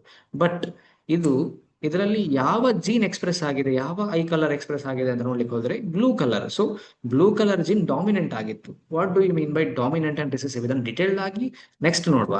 ಅದರ ಮೊದಲು ಸಿಂಪಲ್ ಆಗಿ ಹೇಳೋದಿದ್ರೆ, ಡಾಮಿನೆಂಟ್ ಅಂದ್ರೆ ಆ ಪರ್ಟಿಕ್ಯುಲರ್ ಜೀನ್ ಕೋಡಿಂಗ್ ಹೇಗಿರ್ತದೆ ಹೇಳಿದ್ರೆ, it can produce more proteins or ಅದರಿಂದ ಆಗುವಂತಹ ಪ್ರೋಟೀನ್ಸ್ ನ ಬೈ ಪ್ರಾಡಕ್ಟ್ ಆಗಿ ಮತ್ತೆ ಏನು ಎನ್ಸೈಮ್ಸ್ ಇರಬಹುದು. ಐ ಕಲರ್ ಆ ರೀತಿ ಆಗ್ಲಿಕ್ಕೆ ಯಾವ್ದೆಲ್ಲ ರಿಕ್ವೈರ್ಮೆಂಟ್ ಕಣ್ಣಲ್ಲಿ ಇರ್ತದೆ ಅದು ಪ್ರೊಡ್ಯೂಸ್ ಆಗ್ಲಿಕ್ಕೆ ಜಾಸ್ತಿ ಏನು ಇನ್ಫ್ಲೂಯೆನ್ಸ್ ಆಗಿರ್ತದೆ because of that particular gene. ಅದೇ ರೀತಿ ಈ ಬ್ರೌನ್ ರಿಸೆಸಿವ್ ಜೀನ್ ಏನಿದೆ, ಇದು ಬ್ರೌನ್ ಇದು ರಿಸೆಸಿವ್ ಜೀನ್ ಅಂತ ಅಲ್ಲ, ಕೆಲವರ ಹತ್ರ ಬ್ರೌನ್ ಐ ಇರ್ತದೆ ಬಿಕಾಸ್ ಬ್ರೌನಿಗೆ ಇರುವಂತಹ ಜೀನಿನ ಕ್ವಾಂಟಿಟಿಯ ಅಥವಾ ಅದರಲ್ಲಿ ಇರುವಂತಹ ಏನು ಕೋಡಿಂಗ್ಸ್ ನ ಒಂದು ಕ್ವಾಲಿಟಿ ಒಳ್ಳೆ ರೀತಿಯಲ್ಲಿದ್ದು ಅದು ಡಾಮಿನೆಂಟ್ ಆಗಿರ್ತದೆ. So anything can be dominate. So blue colour dominate, brown colour dominate ಅಥವಾ ರಿಸೆಸಿವ್ ಹಾಗೆ ಇರಬೇಕು ಅಂತಿಲ್ಲ. It is depending on the individual. So ಈ ಪರ್ಟಿಕ್ಯುಲರ್ ಜೀನ್ ಏನಿದೆ ಇದಕ್ಕೆ ಏನು ಈ ಬ್ರೌನ್ ಐಯ ಜೀನ್ ಈ ಬ್ಲೂ ಐಯ ಜೀನ್ ಕಂಪೇರ್ ಮಾಡಿದ್ರೆ ಸ್ವಲ್ಪ ಅದರ ಎಫಿಷಿಯನ್ಸಿ ಕಡಿಮೆ ಇದ್ದ ಕಾರಣ ಈ ಪರ್ಟಿಕ್ಯುಲರ್ ಇಂಡಿವಿಜುವಲ್ ಅಲ್ಲಿ ಈ ಏನು ಬ್ಲೂ ಕಲರ್ ಐ ಬಂದಿದೆ. ಆದ್ರೆ ಈ ಎರಡು ಜೀನ್ಗಳು ಕೂಡ ಐಯ ಕಲರ್ ಡಿಟರ್ಮೈನ್ ಮಾಡ್ಲಿಕ್ಕೆ ಇರುವ ಕಾರಣ ಈ ಎರಡು ಜೀನ್ಗಳನ್ನು ಅಲೀಲ್ಸ್ ಅಂತ ಹೇಳ್ತಾರೆ. ಅಲೀಲ್ಸ್ ಅಂತ. ಈ ಒಂದು ಏನು ಐ ಕಲರ್ ಅನ್ನು ಡಿಟರ್ಮೈನ್ ಮಾಡುವಂತಹ ಒಂದು ಇದನ್ನು ಜೀನ್ ಅನ್ನು ಅಲೀಲ್ ಅಂತ ಹೇಳಿದ್ರೆ, ಎರಡು ಏನು ಜೀನ್ಸ್ ಅನ್ನು ಅಲೀಲ್ಸ್ ಅಂತ ಹೇಳ್ತಾರೆ. Because these both are genes, similar genes, whose function are similar, which is meant to determine the eye color. But due to small variations in their coding, the resultant eye color was varied because based on the dominance of the particular coding on this gene. ಈ dominant ಮತ್ತೆ recessive ಬಗ್ಗೆ ನಾವು ಸ್ವಲ್ಪನೇ ಈಗ ಮಾತಾಡಿಕೊಂಡೇವಲ್ಲ. Dominant alleles ಮತ್ತೆ recessive alleles ಅಂತ. Alleles ಅಂದ್ರೆ ನಿಮ್ಗೆ ಏನು ಅಂತ ಅರ್ಥ ಆಗಿರಬಹುದು. ಅಲೀಲ್ಸ್ ಹೇಳಿದ್ರೆ ಸಿಮಿಲರ್ ಜೀನ್ಸ್, ಈ ಜೀನ್ ಅನ್ನೇ ಅಲೀಲ್ ಅಂತಲೇ ಹೇಳುವಂಥದ್ದು. ಜೀನ್ ಬೇರೆ ಅಲೀಲ್ ಬೇರೆ, ಅಥವಾ ಎರಡು ಜೀನ್ಸ್ ಅನ್ನು ಕಲೆಕ್ಟಿವ್ಲಿ ಅಲೀಲ್ ಅಂತ ಹೇಳುದಲ್ಲ, ಒಂದೇ ಜೀನ್ ಅನ್ನೇ ಅಲೀಲ್ ಅಂತ ಹೇಳುವಂಥದ್ದು. ಯಾವಾಗ ಹೇಳಿದ್ರೆ in such situation when we are explaining multiple jeans of similar function, same function. ಈಗ ಇದೊಂದು ಜೀನ್ ಅಂತ ನೀವು ಕನ್ಸಿಡರ್ ಮಾಡಿದ್ರೆ, ಈ ಒಂದು ಪೆನ್ ಅನ್ನು ಇದೊಂದು ಜೀನ್ ಆದ್ರೆ ಇಂಥದ್ದೇ ಒಂದು ಸೇಮ್ ಇನ್ನೊಂದು ಪೆನ್ ನಾನು ಇಡ್ತೇನೆ, ಇದು ಎರಡು ಕೂಡ ಫಂಕ್ಷನ್ ಬರೆಯುವಂಥದ್ದೇ ಮಾಡುದಲ್ವಾ. ಇದರಲ್ಲಿ ಇಂಕ್ ಬ್ಲಾಕ್ ಇರಬಹುದು, ಇನ್ನೊಂದು ಪೆನ್ ಅಲ್ಲಿ ಇಂಕ್ ಬ್ಲೂ ಇರಬಹುದು. ಸೊ ಅದೇ ಇಲ್ಲಿ ಡಿಫ್ರೆನ್ಸ್ ಇರುವಂತಹದ್ದು. ಇದನ್ನು ಪೆನ್ ಅಂತ ಹೇಳುವಂಥದ್ದು ಎರಡು ಒಟ್ಟಿಗೆ ಇರುವಾಗ ಪೆನ್ಸ್ ಅಂತ ಹೇಳುವಂತಹದ್ದು ಅಲ್ವಾ. ಅದನ್ನು ಪೆನ್ ಅಂತ ಹೇಳುವ ಬದಲಿಗೆ ಇನ್ನೇನಾದ್ರೂ ಹೇಳ್ಬಹುದಲ್ಲ. ಆ ರೀತಿಯಲ್ಲಿ ಅಲೀಲ್ ಮತ್ತು ಜೀನ್ ಹೇಳುವಂತಹದ್ದು. ಸೊ ಜೀನ್ ಹೇಳಿ ಜೀನ್ ಅಂತ ಒಂದು ಸಿಂಗಲ್ ಟರ್ಮ್ ಅದೆಲ್ಲ ಕಡೆ ಯೂಸ್ ಮಾಡ್ತಾರೆ. ಸ್ಪೆಸಿಫಿಕ್ ಆಗಿ ಅಲೀಲ್ಸ್ ಅಂತ ಯಾವಾಗ ಯೂಸ್ ಮಾಡ್ತಾರೆ ಹೇಳಿದ್ರೆ, ಅದರ ಕ್ಯಾರೆಕ್ಟರ್ಸ್ ಅನ್ನು ರೆಪ್ರೆಸೆಂಟ್ ಮಾಡುವಾಗ, ಅದರ ಕ್ಯಾರೆಕ್ಟರ್ಸ್ ಅನ್ನು ಶೋ ಮಾಡುವಾಗ ಹೇಳುವಂತಹದ್ದು. ಸೊ ಜೀನ್ ಅಂದ್ರೆ ಒಂದೇ, ಅಲೀಲ್ ಅಂದ್ರೆ ಒಂದೇ. ಅದರ ಡಿಫರೆನ್ಸ್ ಅಲ್ಲಿ ಸ್ವಲ್ಪ ಕನ್ಫ್ಯೂಷನ್ ಆಗ್ತದೆ. ಸೊ ಇನ್ನೊಮ್ಮೆ ನೀವು ಕರೆಕ್ಟ್ ಆಗಿ ಟೆಕ್ಸ್ಟ್ ಬುಕ್ ಅಥವಾ ಇನ್ ಯಾವ್ದಾದ್ರು ವಿಡಿಯೋ, ಈ ವಿಡಿಯೋನ ರಿಪೀಟ್ ಮಾಡಿ ಇನ್ನೊಮ್ಮೆ ನೋಡುವಾಗ ಸಹ ನಿಮಗೆಲ್ಲ ಗೊತ್ತಾಗಬಹುದು ಅಂತ ಕಾಣ್ತದೆ. ಡಾಮಿನೆಂಟ್ ಅಲೀಲ್ಸಿನ ಎಕ್ಸಾಂಪಲ್ ಅಲ್ಲಿ ನೋಡಿದ್ರೆ, ಈ ಡಾಮಿನೆಂಟ್ ಅಲೀಲ್ಸ್ ಅಂದ್ರೆ ಏನು ಬಂದಿದೆ, ಈ ಇದ್ದಂತ ಜೀನ್ಸ್ ಅಲ್ಲಿ ಯಾವ್ದಾದ್ರು ಒಂದು ಜೀನ್ ಅಥವಾ ಎರಡು ಜೀನ್ ಕೂಡ ಡಾಮಿನೆಂಟ್ ಆಗಿದ್ರೆ ಆ ರೀತಿ ಏನು ಅದರ ಏನು ಫೀಚರ್ ಎಕ್ಸ್ಪ್ರೆಸ್ ಆಗ್ತದೆ ಅಂತ. ಇಲ್ಲಿ ನೋಡಿ, ಈ ಒಂದು ಇಂಡಿವಿಜುವಲ್ಗೆ ತನ್ನ ಫಾದರ್ ಮತ್ತೆ ಮದರ್ ಇಂದ ಎರಡು ಜೀನ್ ಬಂದಿರ್ತದೆ. ದಿಸ್ ಇಸ್ ಫಾರ್ ಸಿಮಿಲರ್ ಏನು ಫಂಕ್ಷನ್, ಐ ಕಲರ್ ಡಿಟರ್ಮೈನ್ ಮಾಡ್ಲಿಕ್ಕೆ ಅಂತ ಇಲ್ಲಿ ಎಕ್ಸಾಂಪಲ್ ಅಲ್ಲಿ ಕೊಟ್ಟಿರುವ ಹಾಗೆ ನೋಡಿದ್ರೆ, gene for blue eye dominant ಇದೆ. ಬ್ಲೂ ಐ ಫಾದರ್ ಇಂದ ಬಂದಂತಹ ಈ ಬ್ಲೂ ಕಲರ್ ಐಗೆ ಯಾವ ಜೀನ್ ಇದೆ ಅದು ಡಾಮಿನೆಂಟ್ ಆಗಿದೆ. ಅದೇ ಮದರ್ ಇಂದ ಬಂದಂತಹ ಐ, ಸಪೋಸ್ ಇನ್ ಕೇಸ್ ಒಂದು ವೇಳೆ ಈ ಪರ್ಟಿಕ್ಯುಲರ್ ಇಂಡಿವಿಜುವಲ್ ನ ಮದರ್ ಕೂಡ ಬ್ಲೂ ಐಯದ್ದೇ ಆಗಿತ್ತು, ಅವರಲ್ಲಿರುವಂತಹ ಬ್ಲೂ ಐಯ ಜೀನ್ ಕೂಡ ಡಾಮಿನೆಂಟ್ ಆಗಿದ್ರೆ ಆಬ್ವಿಯಸ್ಲಿ ಈ ಪರ್ಟಿಕ್ಯುಲರ್ ಇಂಡಿವಿಜುವಲ್ಗೆ ಬ್ಲೂ ಐ ಆಗುವಂತಹದ್ದು. ಸೊ ಇಲ್ಲಿ ಎರಡು ಜೀನ್ ಕೂಡ ಡಾಮಿನೆಂಟ್ ಇತ್ತು. ಒಂದು ವೇಳೆ ಈ ಎಕ್ಸಾಂಪಲ್ ಗೆ ನಾವು ನೋಡಿದ್ರೆ, ಇಲ್ಲಿ ಇದರ ಫಾದರ್ ಅಥವಾ ಮದರ್ ಇಂದ ಬಂದಂತಹ ಒಂದು ಏನು ಜೀನ್ ಏನಿದೆ ಬ್ಲೂ ಐಗೆ, ಆ ಜೀನ್ ಡಾಮಿನೆಂಟ್ ಆಗಿರ್ತದೆ. ಅದೇ ಒಂದು ವೇಳೆ ಇದರ ಫಾದರ್ ಅವ್ರ ಮದರ್ ಇಂದ ಬಂದಂತಹ ಈ ಬ್ರೌನ್ ಐಯ ಜೀನ್ ಅದು ರಿಸೆಸಿವ್ ಆಗಿರ್ತದೆ. ಸೊ ಈ ಕೇಸಲ್ಲಿ ಏನಿದೆ, ಒಂದು ಡಾಮಿನೆಂಟ್ ಇದೆ, ಒಂದು ರಿಸೆಸಿವ್ ಇದೆ. ಸೊ ಹಾಗಾಗಿ ಇಲ್ಲಿ ಡಾಮಿನೆಂಟ್ ಇದ್ದದ್ದೇ ಕ್ಯಾರೆಕ್ಟರ್ನ ಎಕ್ಸ್ಪ್ರೆಸ್ ಮಾಡುವಂಥದ್ದು, ಹಾಗಾಗಿ ಇಲ್ಲಿ ಬ್ಲೂ ಐ ಆಗಿರುವಂತಹದ್ದು ಈ ರಿಸೆಸಿವ್ ಅಲೀಲ್ಸ್ ಕಂಡೀಷನ್. ಸೊ ಇಲ್ಲಿ ಈ ನೋಡಿ, ಈ ಎರಡು ಏನು ಜೀನ್ಸ್ ಇದೆ ಅಥವಾ ಎರಡು ಅಲೀಲ್ಸ್ ಏನಿದೆ, ಈ ಅಲೀಲ್ಸ್ ಅಲ್ಲಿ ಈ ಎರಡು ಸೆಟ್ ಅಲ್ಲಿ ಯಾವ್ದಾದ್ರು ಒಂದು ಡಾಮಿನೆಂಟ್ ಇತ್ತು ಅಥವಾ ಎರಡು ಸಹ ಡಾಮಿನೆಂಟ್ ಇತ್ತು. ಇಲ್ಲಿ ಡಾಮಿನೆಂಟ್ ಯಾವ್ದಾದ್ರು ಒಂದು ಅಥವಾ ಎರಡು ಉಂಟಲ್ಲ ಈ ಕೇಸಲ್ಲಿ, ಸೊ ಅದನ್ನು ಡಾಮಿನೆಂಟ್ ಅಲೀಲ್ಸ್ ಅಂತ ಹೇಳ್ತಾರೆ. ಈ ಎಕ್ಸಾಂಪಲ್ ಅಲ್ಲಿ ರಿಸೆಸಿವ್ ಅಲೀಲ್ಸ್ ಅಂತ ಉಂಟು. ಅಂದ್ರೆ ಎಂತ ಜೀನ್ ಫಾರ್ ಬ್ರೌನ್ ಐ ಕೂಡ ರಿಸೆಸಿವ್ ಆಗಿ ಇತ್ತು. ಜೀನ್ ಫಾರ್ ಬ್ರೌನ್ ಐ ಮದರಿಂದ ಬಂದಂತದ್ದು ಅಥವಾ ಫಾದರ್ ಇಂದ ಬಂದಂತದ್ದು ಇದರಲ್ಲಿ ಕೂಡ ರಿಸೆಸಿವ್ ಆಗಿ ಉಂಟು. ಬೋತ್ ಫಾದರ್ ಮತ್ತು ಮದರ್ ಇಂದ ಬಂದಂತಹ ಒಂದು ಐಯ ಕಲರ್ ಡಿಟರ್ಮೈನ್ ಮಾಡುವಂತ ಜೀನ್ ಏನಿದೆ ಅದು ಎರಡು ಕೂಡ ಫಾದರ್ ಇಂದ ಬಂದದ್ದು ಸಹ ಮದರ್ ಇಂದ ಬಂದದ್ದು ಸಹ ಎರಡು ಕೂಡ ರಿಸೆಸಿವ್ ಆಗಿ ಇದೆ. ಸೊ ಹಾಗಾಗಿ ಇಲ್ಲಿ ಡಾಮಿನೇಟ್ ಮಾಡ್ಲಿಕ್ಕೆ ಯಾವುದೇ ಜೀನ್ ಇಲ್ಲ ಅಲ್ಲ. ಸೊ ಹಾಗಾಗಿ ಆ ಇರುವಂತಹ ಜೀನ್ ಎನ್ಕೋಡ್ ಆಗಿ ಐ ಕಲರ್ ಬ್ರೌನ್ ಆಗಿ ಈ ಇಂಡಿವಿಜುವಲ್ ಅಲ್ಲಿ ನಿಮಗೆ ಕಾಣಬಹುದು. ಸೊ ಈ ರೀತಿ ಅಲೀಲ್ಸ್ ಅಥವಾ ಜೀನ್ಸ್ ಡಾಮಿನೆಂಟ್ ಯಾವ ಟೈಮಲ್ಲಿ ಡಾಮಿನೇಟ್ ಆಗ್ತದೆ, ಯಾವ ಟೈಮಲ್ಲಿ ರಿಸೆಸಿವ್ ಆಗ್ತದೆ, ಡಾಮಿನೇಟ್ ಆಗ್ಲಿಕ್ಕೆ ಅದು ಡಾಮಿನೇಟ್ ಮಾಡುವ ಫೀಚರ್ಸ್ ಹೇಗೆ ಏನು ಅಂತ ನಾನು ಈಗಾಗಲೇ ಹೇಳಿದೆ. ಅದರಲ್ಲಿ ಇರುವಂತಹ ಎನ್ಕೋಡ್ ನ ಕ್ವಾಲಿಟಿ ಆ ಒಂದು DNA ಅಥವಾ ಜೀನ್ ಅಲ್ಲಿ ಅದು ಎಷ್ಟು ಎಫಿಷಿಯಂಟ್ ಆಗಿ ಪ್ರೋಟೀನ್ಸ್ ಅನ್ನು ಸಿಂಥಸಿಸ್ ಮಾಡ್ತದೆ ಅದರ ಬೇಸಿಸ್ ಮೇಲೆ ಡಾಮಿನೆನ್ಸ್ ಮತ್ತು ರೆಸೆಸಿವ್ನೆಸ್ ಅನ್ನು ಡಿಟರ್ಮೈನ್ ಮಾಡಿದ್ದಾರೆ. ಸೊ ಆ ಎಕ್ಸಾಂಪಲ್ಸ್ ಅಲ್ಲಿ ಕೊಟ್ಟಿರುವಂತಹದ್ದು. ಇದರಲ್ಲಿ ಕನ್ಫ್ಯೂಷನ್ ಮಾಡಿಕೊಳ್ಬೇಡಿ. ಕನ್ಫ್ಯೂಷನ್ ಆಗೋ ಕಂಡೀಷನ್ ಇದ್ರೆ ಇನ್ನೊಮ್ಮೆ ಈ ವಿಡಿಯೋ ನೋಡಿ ಡೀಟೇಲ್ಡ್ ಆಗಿ ಈ ಎಕ್ಸಾಂಪಲ್ಸ್ ಅನ್ನು ಅನಲೈಸ್ ಮಾಡಿ, ಆಗ ಒಂದು ನಿಮಗೆ ಐಡಿಯಾ ಬರ್ತದೆ ಡಾಮಿನೆಂಟ್ ಆಗಿ. ಇದು ನಿಜವಾಗಿ ತುಂಬಾನೇ ಸಿಂಪಲ್ ಆಗಿರುವಂತಹ ವಿಷಯ, ಬಟ್ ಈ ರೀತಿ ಆಚೆ ಈಚೆ ಇರುವ ಕಾರಣ ಕನ್ಫ್ಯೂಷನ್ ಕ್ರಿಯೇಟ್ ಆಗುವಂಥದ್ದು ಕಾಮನ್. ಹಾಗಾಗಿ ಕನ್ಫ್ಯೂಷನ್ ಆಗ್ತಾ ಉಂಟು ಅಂತ ಆದ್ರೂ ಸಹ ತಲೆಬಿಸಿ ಮಾಡುವ ಅವಶ್ಯಕತೆ ಇಲ್ಲ. ಒಂದು 7-8 ವರ್ಷದ ಹಿಂದೆ ನಾನು ಕೊಟ್ಟಿದ್ದನ್ನು ಕಲಿಯುವಾಗ ಅಂತ ನನಗೆ ಅರ್ಥವೇ ಆಗಿರಲಿಲ್ಲ, ಆಮೇಲೆ ಅರ್ಥ ಆಗ್ತಾ ಹೋಗಿರುವಂಥದ್ದು. ಹಾಗಾಗಿ ಎಟ್ ಎ ಟೈಮ್ ಒಮ್ಮೆ ಅರ್ಥ ಆಗೋದಿಲ್ಲ, ಒಂದು 2-3 ಸರ್ತಿ ಕಂಟಿನ್ಯೂಸ್ ಆಗಿ ಕಾನ್ಸಂಟ್ರೇಟ್ ಮಾಡಿ ನೋಡುವಾಗ ಇದು ಕ್ಲಿಯರ್ ಆಗಿ ಗೊತ್ತಾಗ್ತದೆ. ಒಮ್ಮೆ ಕ್ಲಿಯರ್ ಆಗಿ ಗೊತ್ತಾದ್ರೆ ಮತ್ತೆ ತಲೆಬಿಸಿ ಇರೋದಿಲ್ಲ ಯಾವುದೇ ರೀತಿಯಿಂದ ಕಂಡೀಷನ್ ಬಂದ್ರು ಸರ್. ಗ್ರಿಗೋರ್ ಜಾನ್ ಮೆಂಡಲ್ ಈ ಒಂದು ಪರ್ಸನ್ ಫೋಟೋ ಎಲ್ಲ ಟೆಕ್ಸ್ಟ್ ಬುಕ್ ಅಲ್ಲಿ ನೀವು ನೋಡಿರ್ಬಹುದು ಈಗಾಗಲೇ ಅಲ್ವಾ. ಈ ಪರ್ಸನ್ ಯಾರು ಹೇಳಿದ್ರೆ 1882 ಅಲ್ಲಿ 1882 ಟು 1884 ಈ ಒಂದು ಟೈಮಲ್ಲಿ ಬದುಕಿದಂಥವ್ರು ಇವರು. Mendel was educated in a monastery. ಇವರ ವಿಷಯ ಹೇಳುದಿದ್ರೆ ಗ್ರಿಗೋರ್ ಜಾನ್ ಮೆಂಡಲ್ ಇವರು ಏನು ಒಂದು ವಿಯನ್ನ ಹೇಳುವಂತ ಪ್ಲೇಸ್ ಅಲ್ಲಿ ಆ ಒಂದು ಕಂಟ್ರಿಯಲ್ಲಿ ಪ್ಲೇಸ್ ಇರುವಂತಹ ಆ ಕಂಟ್ರಿಯಲ್ಲಿ ಹುಟ್ಟಿದವರು ಇವರು he is belongs to a family of agriculture. ಇವರ ಪೇರೆಂಟ್ಸ್, ಇವರ ಫಾದರ್ ಅಗ್ರಿಕಲ್ಚರ್ ಅಲ್ಲಿ ತುಂಬಾ ಫ್ಯಾಸಿನೇಟ್ ಆಗಿ ಇದ್ದಂಥವರು. ಇವರು ಫ್ರೂಟ್ಸ್ ಅಥವಾ ಅಗ್ರಿಕಲ್ಚರ್ಸ್ ಅನ್ನು ಗ್ರೋ ಮಾಡ್ತಿರ್ತಾರೆ. ಸೊ ಇವರು ಅಂತಹ ಲೈಫ್ ಸ್ಟೈಲ್ ಅನ್ನು ನೋಡಿಕೊಂಡು ಬಂದ ಕಾರಣ ಇವರಿಗೆ ಒಂದು ಪರ್ಟಿಕ್ಯುಲರ್ ಆಗಿ ಅಗ್ರಿಕಲ್ಚರ್ ಮತ್ತೆ ಫ್ರೂಟ್ಸ್, ಪ್ಲಾಂಟ್ಸ್ ಇಂಥದ್ರ ಮೇಲೆ ಒಂದು ಬಾಟನಿಯ ಫೀಲ್ಡ್ ಅಲ್ಲಿ ತುಂಬಾನೇ ಇಂಟ್ರೆಸ್ಟ್ ಇತ್ತು. ಸ್ಟಿಲ್ ಇವರು ಆಮೇಲೆ ಮ್ಯಾಥಮೆಟಿಕ್ಸ್ ಮತ್ತೆ ಸ್ಟಾಟಿಸ್ಟಿಕ್ಸ್ ಇಂತಹ ವಿಷಯದಲ್ಲಿ ಏನು ಗ್ರಾಜುಯೇಟ್ ಆಗ್ಲಿಕ್ಕೆ ಬೇಕಾಗಿ ಹೋಗ್ತಾರೆ. ಸ್ಟಿಲ್ ಅದರೊಟ್ಟಿಗೆ ಅವರು ಏನು ಟೀಚಿಂಗ್ ಸಹ ಮಾಡ್ತಾ ಇರ್ತಾರೆ ಟ್ಯೂಷನ್ ಆಗಿ, ಸ್ವಲ್ಪ ದುಡ್ಡು ಗಳಿಸಲಿಕ್ಕೆ. ಬಿಕಾಸ್ ಒಂದು ಪುವರ್ ಫ್ಯಾಮಿಲಿ ಬ್ಯಾಕ್ ಗ್ರೌಂಡ್ ಇಂದ ಇರುವ ಕಾರಣ ದುಡ್ಡಿಗೆ ಬೇಕಾಗಿ ಅವರು ಏನು ಟ್ಯೂಷನ್ ಸಹ ಕೊಡ್ತಾ ಇರ್ತಾರೆ. ಅಂತ ಕಂಡೀಷನ್ ಅಲ್ಲಿ ಏನಾಗ್ತದೆ, ಅವರಿಗೆ ಟೀಚರ್ ಆಗ್ಬೇಕು ಅಂತ ಇರ್ತದೆ. ಸೊ ಹಾಗಾಗಿ ಅವರು ಆ ಪರ್ಟಿಕ್ಯುಲರ್ ಮ್ಯಾಥ್ಸ್ ಮತ್ತೆ ಏನು ಅವರ ಸ್ಟಾಟಿಸ್ಟಿಕ್ಸ್ ಸಬ್ಜೆಕ್ಟ್ ಏನಿದೆ ಆ ಒಂದು ಅದರ ಬೇಸಿಸ್ ಮೇಲೆ ಅವರು, ಈಗ ನಿಮಗೆ ಗೊತ್ತಿರ್ಬೋದು B.Ed ಅಂದ್ರೆ ಏನು ಅಂತ, ಟೀಚರ್ ಆಗ್ಲಿಕ್ಕೆ ಬೇಕಾಗಿ ಟ್ರೈನಿಂಗ್ ತಗೊಂಡು ಆಮೇಲೆ ಆ ಒಂದು ಎಕ್ಸಾಮ್ ಅಲ್ಲಿ ಪಾಸ್ ಆದ್ರೆ ಅವರಿಗೆ ಟೀಚರ್ ಆಗುವ ಎಲಿಜಿಬಿಲಿಟಿ ಅಂತ ಹೇಳ್ತಾರಲ್ಲ, ಅದೇ ರೀತಿ ಆ ಕಾಲದಲ್ಲಿ ಆ ಕಂಟ್ರಿಯಲ್ಲಿ ಆ ಫೆಸಿಲಿಟಿ ಕೂಡ ಇತ್ತು. ಆ ಬೇಸಿಸ್ ಮೇಲೆ ಅವರು ಟೀಚಿಂಗ್ ಎಕ್ಸಾಮ್ ಕೂಡ ಕೊಡ್ತಾರೆ, ಅದರಲ್ಲಿ ಅವರು ಫೇಲ್ ಆಗ್ತಾರೆ. ಆಮೇಲೆ ಅವರಿಗೆ ದಾರಿ ದೋಷದೆ ಅವರು ಇನ್ನೇನ್ ಮಾಡುದು ಹೇಳಿ ಚರ್ಚ್ಗೆ ಬಂದು, ಒಂದು ಚರ್ಚ್ ಅಂದ್ರೆ ಮೊನಾಸ್ಟ್ರಿ ಅಂತ ಏನು ಇಲ್ಲಿ ತೋರಿಸಿದ್ದಾರೆ ಅದಕ್ಕೆ ಚರ್ಚ್ ಅಂತ ಹೇಳಿದ್ದಾರೆ.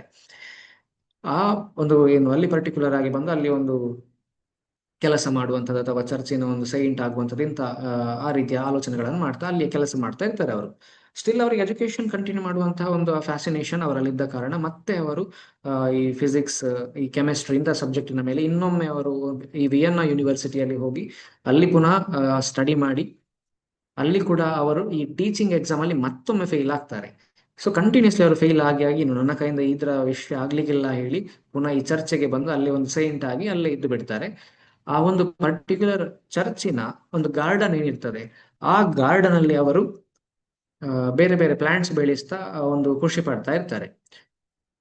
ಅವರಿಗೆ ಈ ಸ್ಪೆಸಿಫಿಕ್ ಆಗಿ ಪೀ ಪ್ಲಾಂಟ್ಸ್ ಅಂದ್ರೆ ಏನು ಬಟಾಣಿ ಕಾಳಿನ ಗಿಡಗಳನ್ನು ನೋಡುವಾಗ ಅದರಲ್ಲಿರುವ ವೇರಿಯೇಷನ್ಸ್ ಅನ್ನು ಅಬ್ಸರ್ವ್ ಮಾಡ್ತಾರೆ. ನಾವು ವೇರಿಯೇಷನ್ ಬಗ್ಗೆ ಹೇಳಿದೆ ಈಗಾಗಲೇ, ತುಂಬಾನೇ ಎಕ್ಸಾಂಪಲ್ ಕೊಟ್ಟಾಗಿದೆ ವೇರಿಯೇಷನ್ ಬಗ್ಗೆ.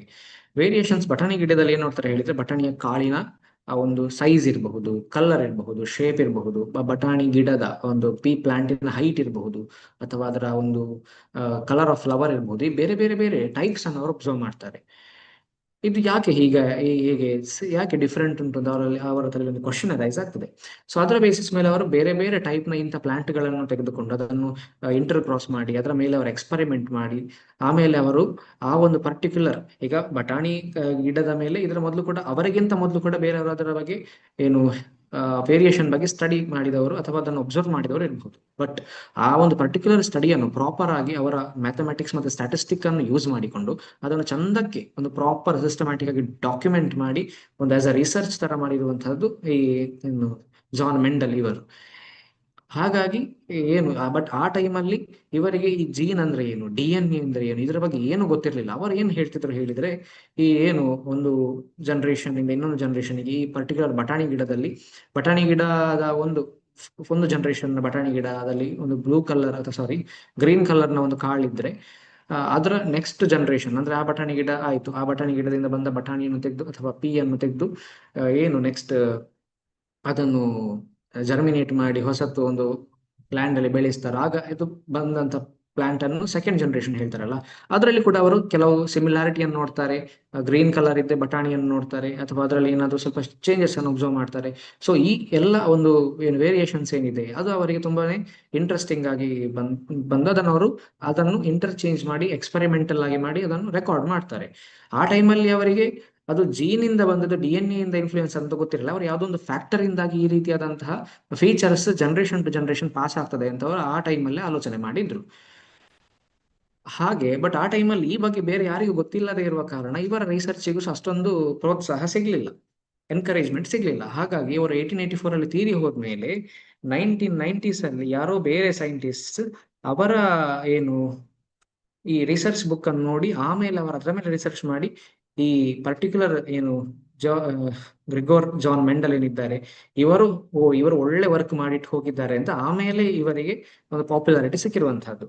ಸೊ ಇದೊಂದು ಇವರ ಒಂದು ಲೈಫ್ ಸ್ಟೋರಿ ಅಂತ ತಗೊಂಡು ಇನ್ಸ್ಪಿರೇಷನಲ್ ಅಂತ ಹೇಳ್ಬಹುದು. ಯಾಕೆ ಹೇಳಿದ್ರೆ ಅವರು ಎಕ್ಸಾಮ್ಸ್ ಅಲ್ಲಿ ಮಲ್ಟಿಪಲ್ ಟೈಮ್ ಫೇಲ್ ಆದ್ರೂ ಸಹ ಎಂತ ಬೇಡ ಅಂತ ಹೇಳಿ ಅನ್ನೋ ಚರ್ಚೆಗೆ ಬಂದು ಅಲ್ಲೇ ಇದ್ದು ಬಿಟ್ಟು ಅಲ್ಲೇ ಕೆಲಸ ಮಾಡ್ಲಿಕ್ಕೆ ಸ್ಟಾರ್ಟ್ ಮಾಡಿದ್ರು ಸಹ ತನ್ನ ಇಂಟ್ರೆಸ್ಟ್ ಅನ್ನು, ತನ್ನ ಫ್ಯಾಸಿನೇಷನ್ ಅನ್ನು ಬಿಡದೆ ಅವರು ಅಲ್ಲಿ ಕೂಡ ಒಂದು ಎಕ್ಸ್ಪೆರಿಮೆಂಟ್ಸ್ ಅನ್ನು ಮಾಡಿ ಅದನ್ನು ರೆಕಾರ್ಡ್ ಮಾಡಿ ಇಟ್ಕೊಂಡಿದ್ರು ಹೇಳಿದ್ರೆ ಅದು ಅವರು ಇರುವಾಗ ಅವರಿಗೆ ಅಷ್ಟೊಂದು ಅಪ್ರಿಸಿಯೇಷನ್ ಸಿಗದಿದ್ರು ಸಹ ಅವರು ತೀರಿ ಹೋದ್ಮೇಲೂ ಇವತ್ತಿಗೂ ಸಹ ಒಂದು ಸಾಧಾರಣ ಒಂದು 200 ವರ್ಷದ ನಂತರ ಕೂಡ ನಾವು ಕೂಡ ಒಂದು ಇವತ್ತು ಸ್ಟಡಿ ಮಾಡುವ ಹಾಗೆ ಆಗಿದೆ.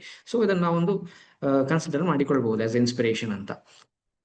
ಸೊ ದ್ಯಾಟ್ಸ್ ಇಟ್, ಟೈಮ್ ಕೂಡ ಆಗ್ತಾ ಬಂತು. ಈ ಮೆಂಡಲ್ ಅವರು ಏನೆಲ್ಲ ಎಕ್ಸ್ಪೆರಿಮೆಂಟ್ ಮಾಡಿದ್ದಾರೆ ಮತ್ತೆ ಅವರ ಏನು ರೂಲ್ಸ್ ಆಫ್ ಜೆನೆಟಿಕ್ಸ್ ಅಲ್ಲಿ ಅವರು ಯಾವ ರೀತಿ ರೂಲ್ಸ್ ಅನ್ನು ಕಾಂಟ್ರಿಬ್ಯೂಟ್ ಮಾಡಿದ್ದಾರೆ, ಯಾವುದೆಲ್ಲ ಎಕ್ಸ್ಪೆರಿಮೆಂಟ್ ಯಾವ ರೀತಿ ಆಗಿದೆ, ಅದರಿಂದ ನಮಗೆ ಯಾವ ರೀತಿ ಈ ಜೆನೆಟಿಕ್ಸ್ ಅನ್ನು ಅನಲೈಸ್ ಮಾಡಬಹುದು ಅಂತ ಹೇಳಿ ನಾಳಿನ ಕ್ಲಾಸ್ ಅಲ್ಲಿ ತಿಳ್ಕೊಳ್ಳುವ. ಈ ಕ್ಲಾಸ್ ಕೇಳಿದಕ್ಕಾಗಿ ಥ್ಯಾಂಕ್ ಯು ಸೋ ಮಚ್. ಯಾವ್ದಾದ್ರು ಕನ್ಫ್ಯೂಷನ್ ಇದ್ರೆ ಇನ್ನೊಮ್ಮೆ ಈ ಕ್ಲಾಸ್ ಅನ್ನು ರಿಪೀಟ್ ಮಾಡಿ ನೋಡಿ. Thank you so much for the class.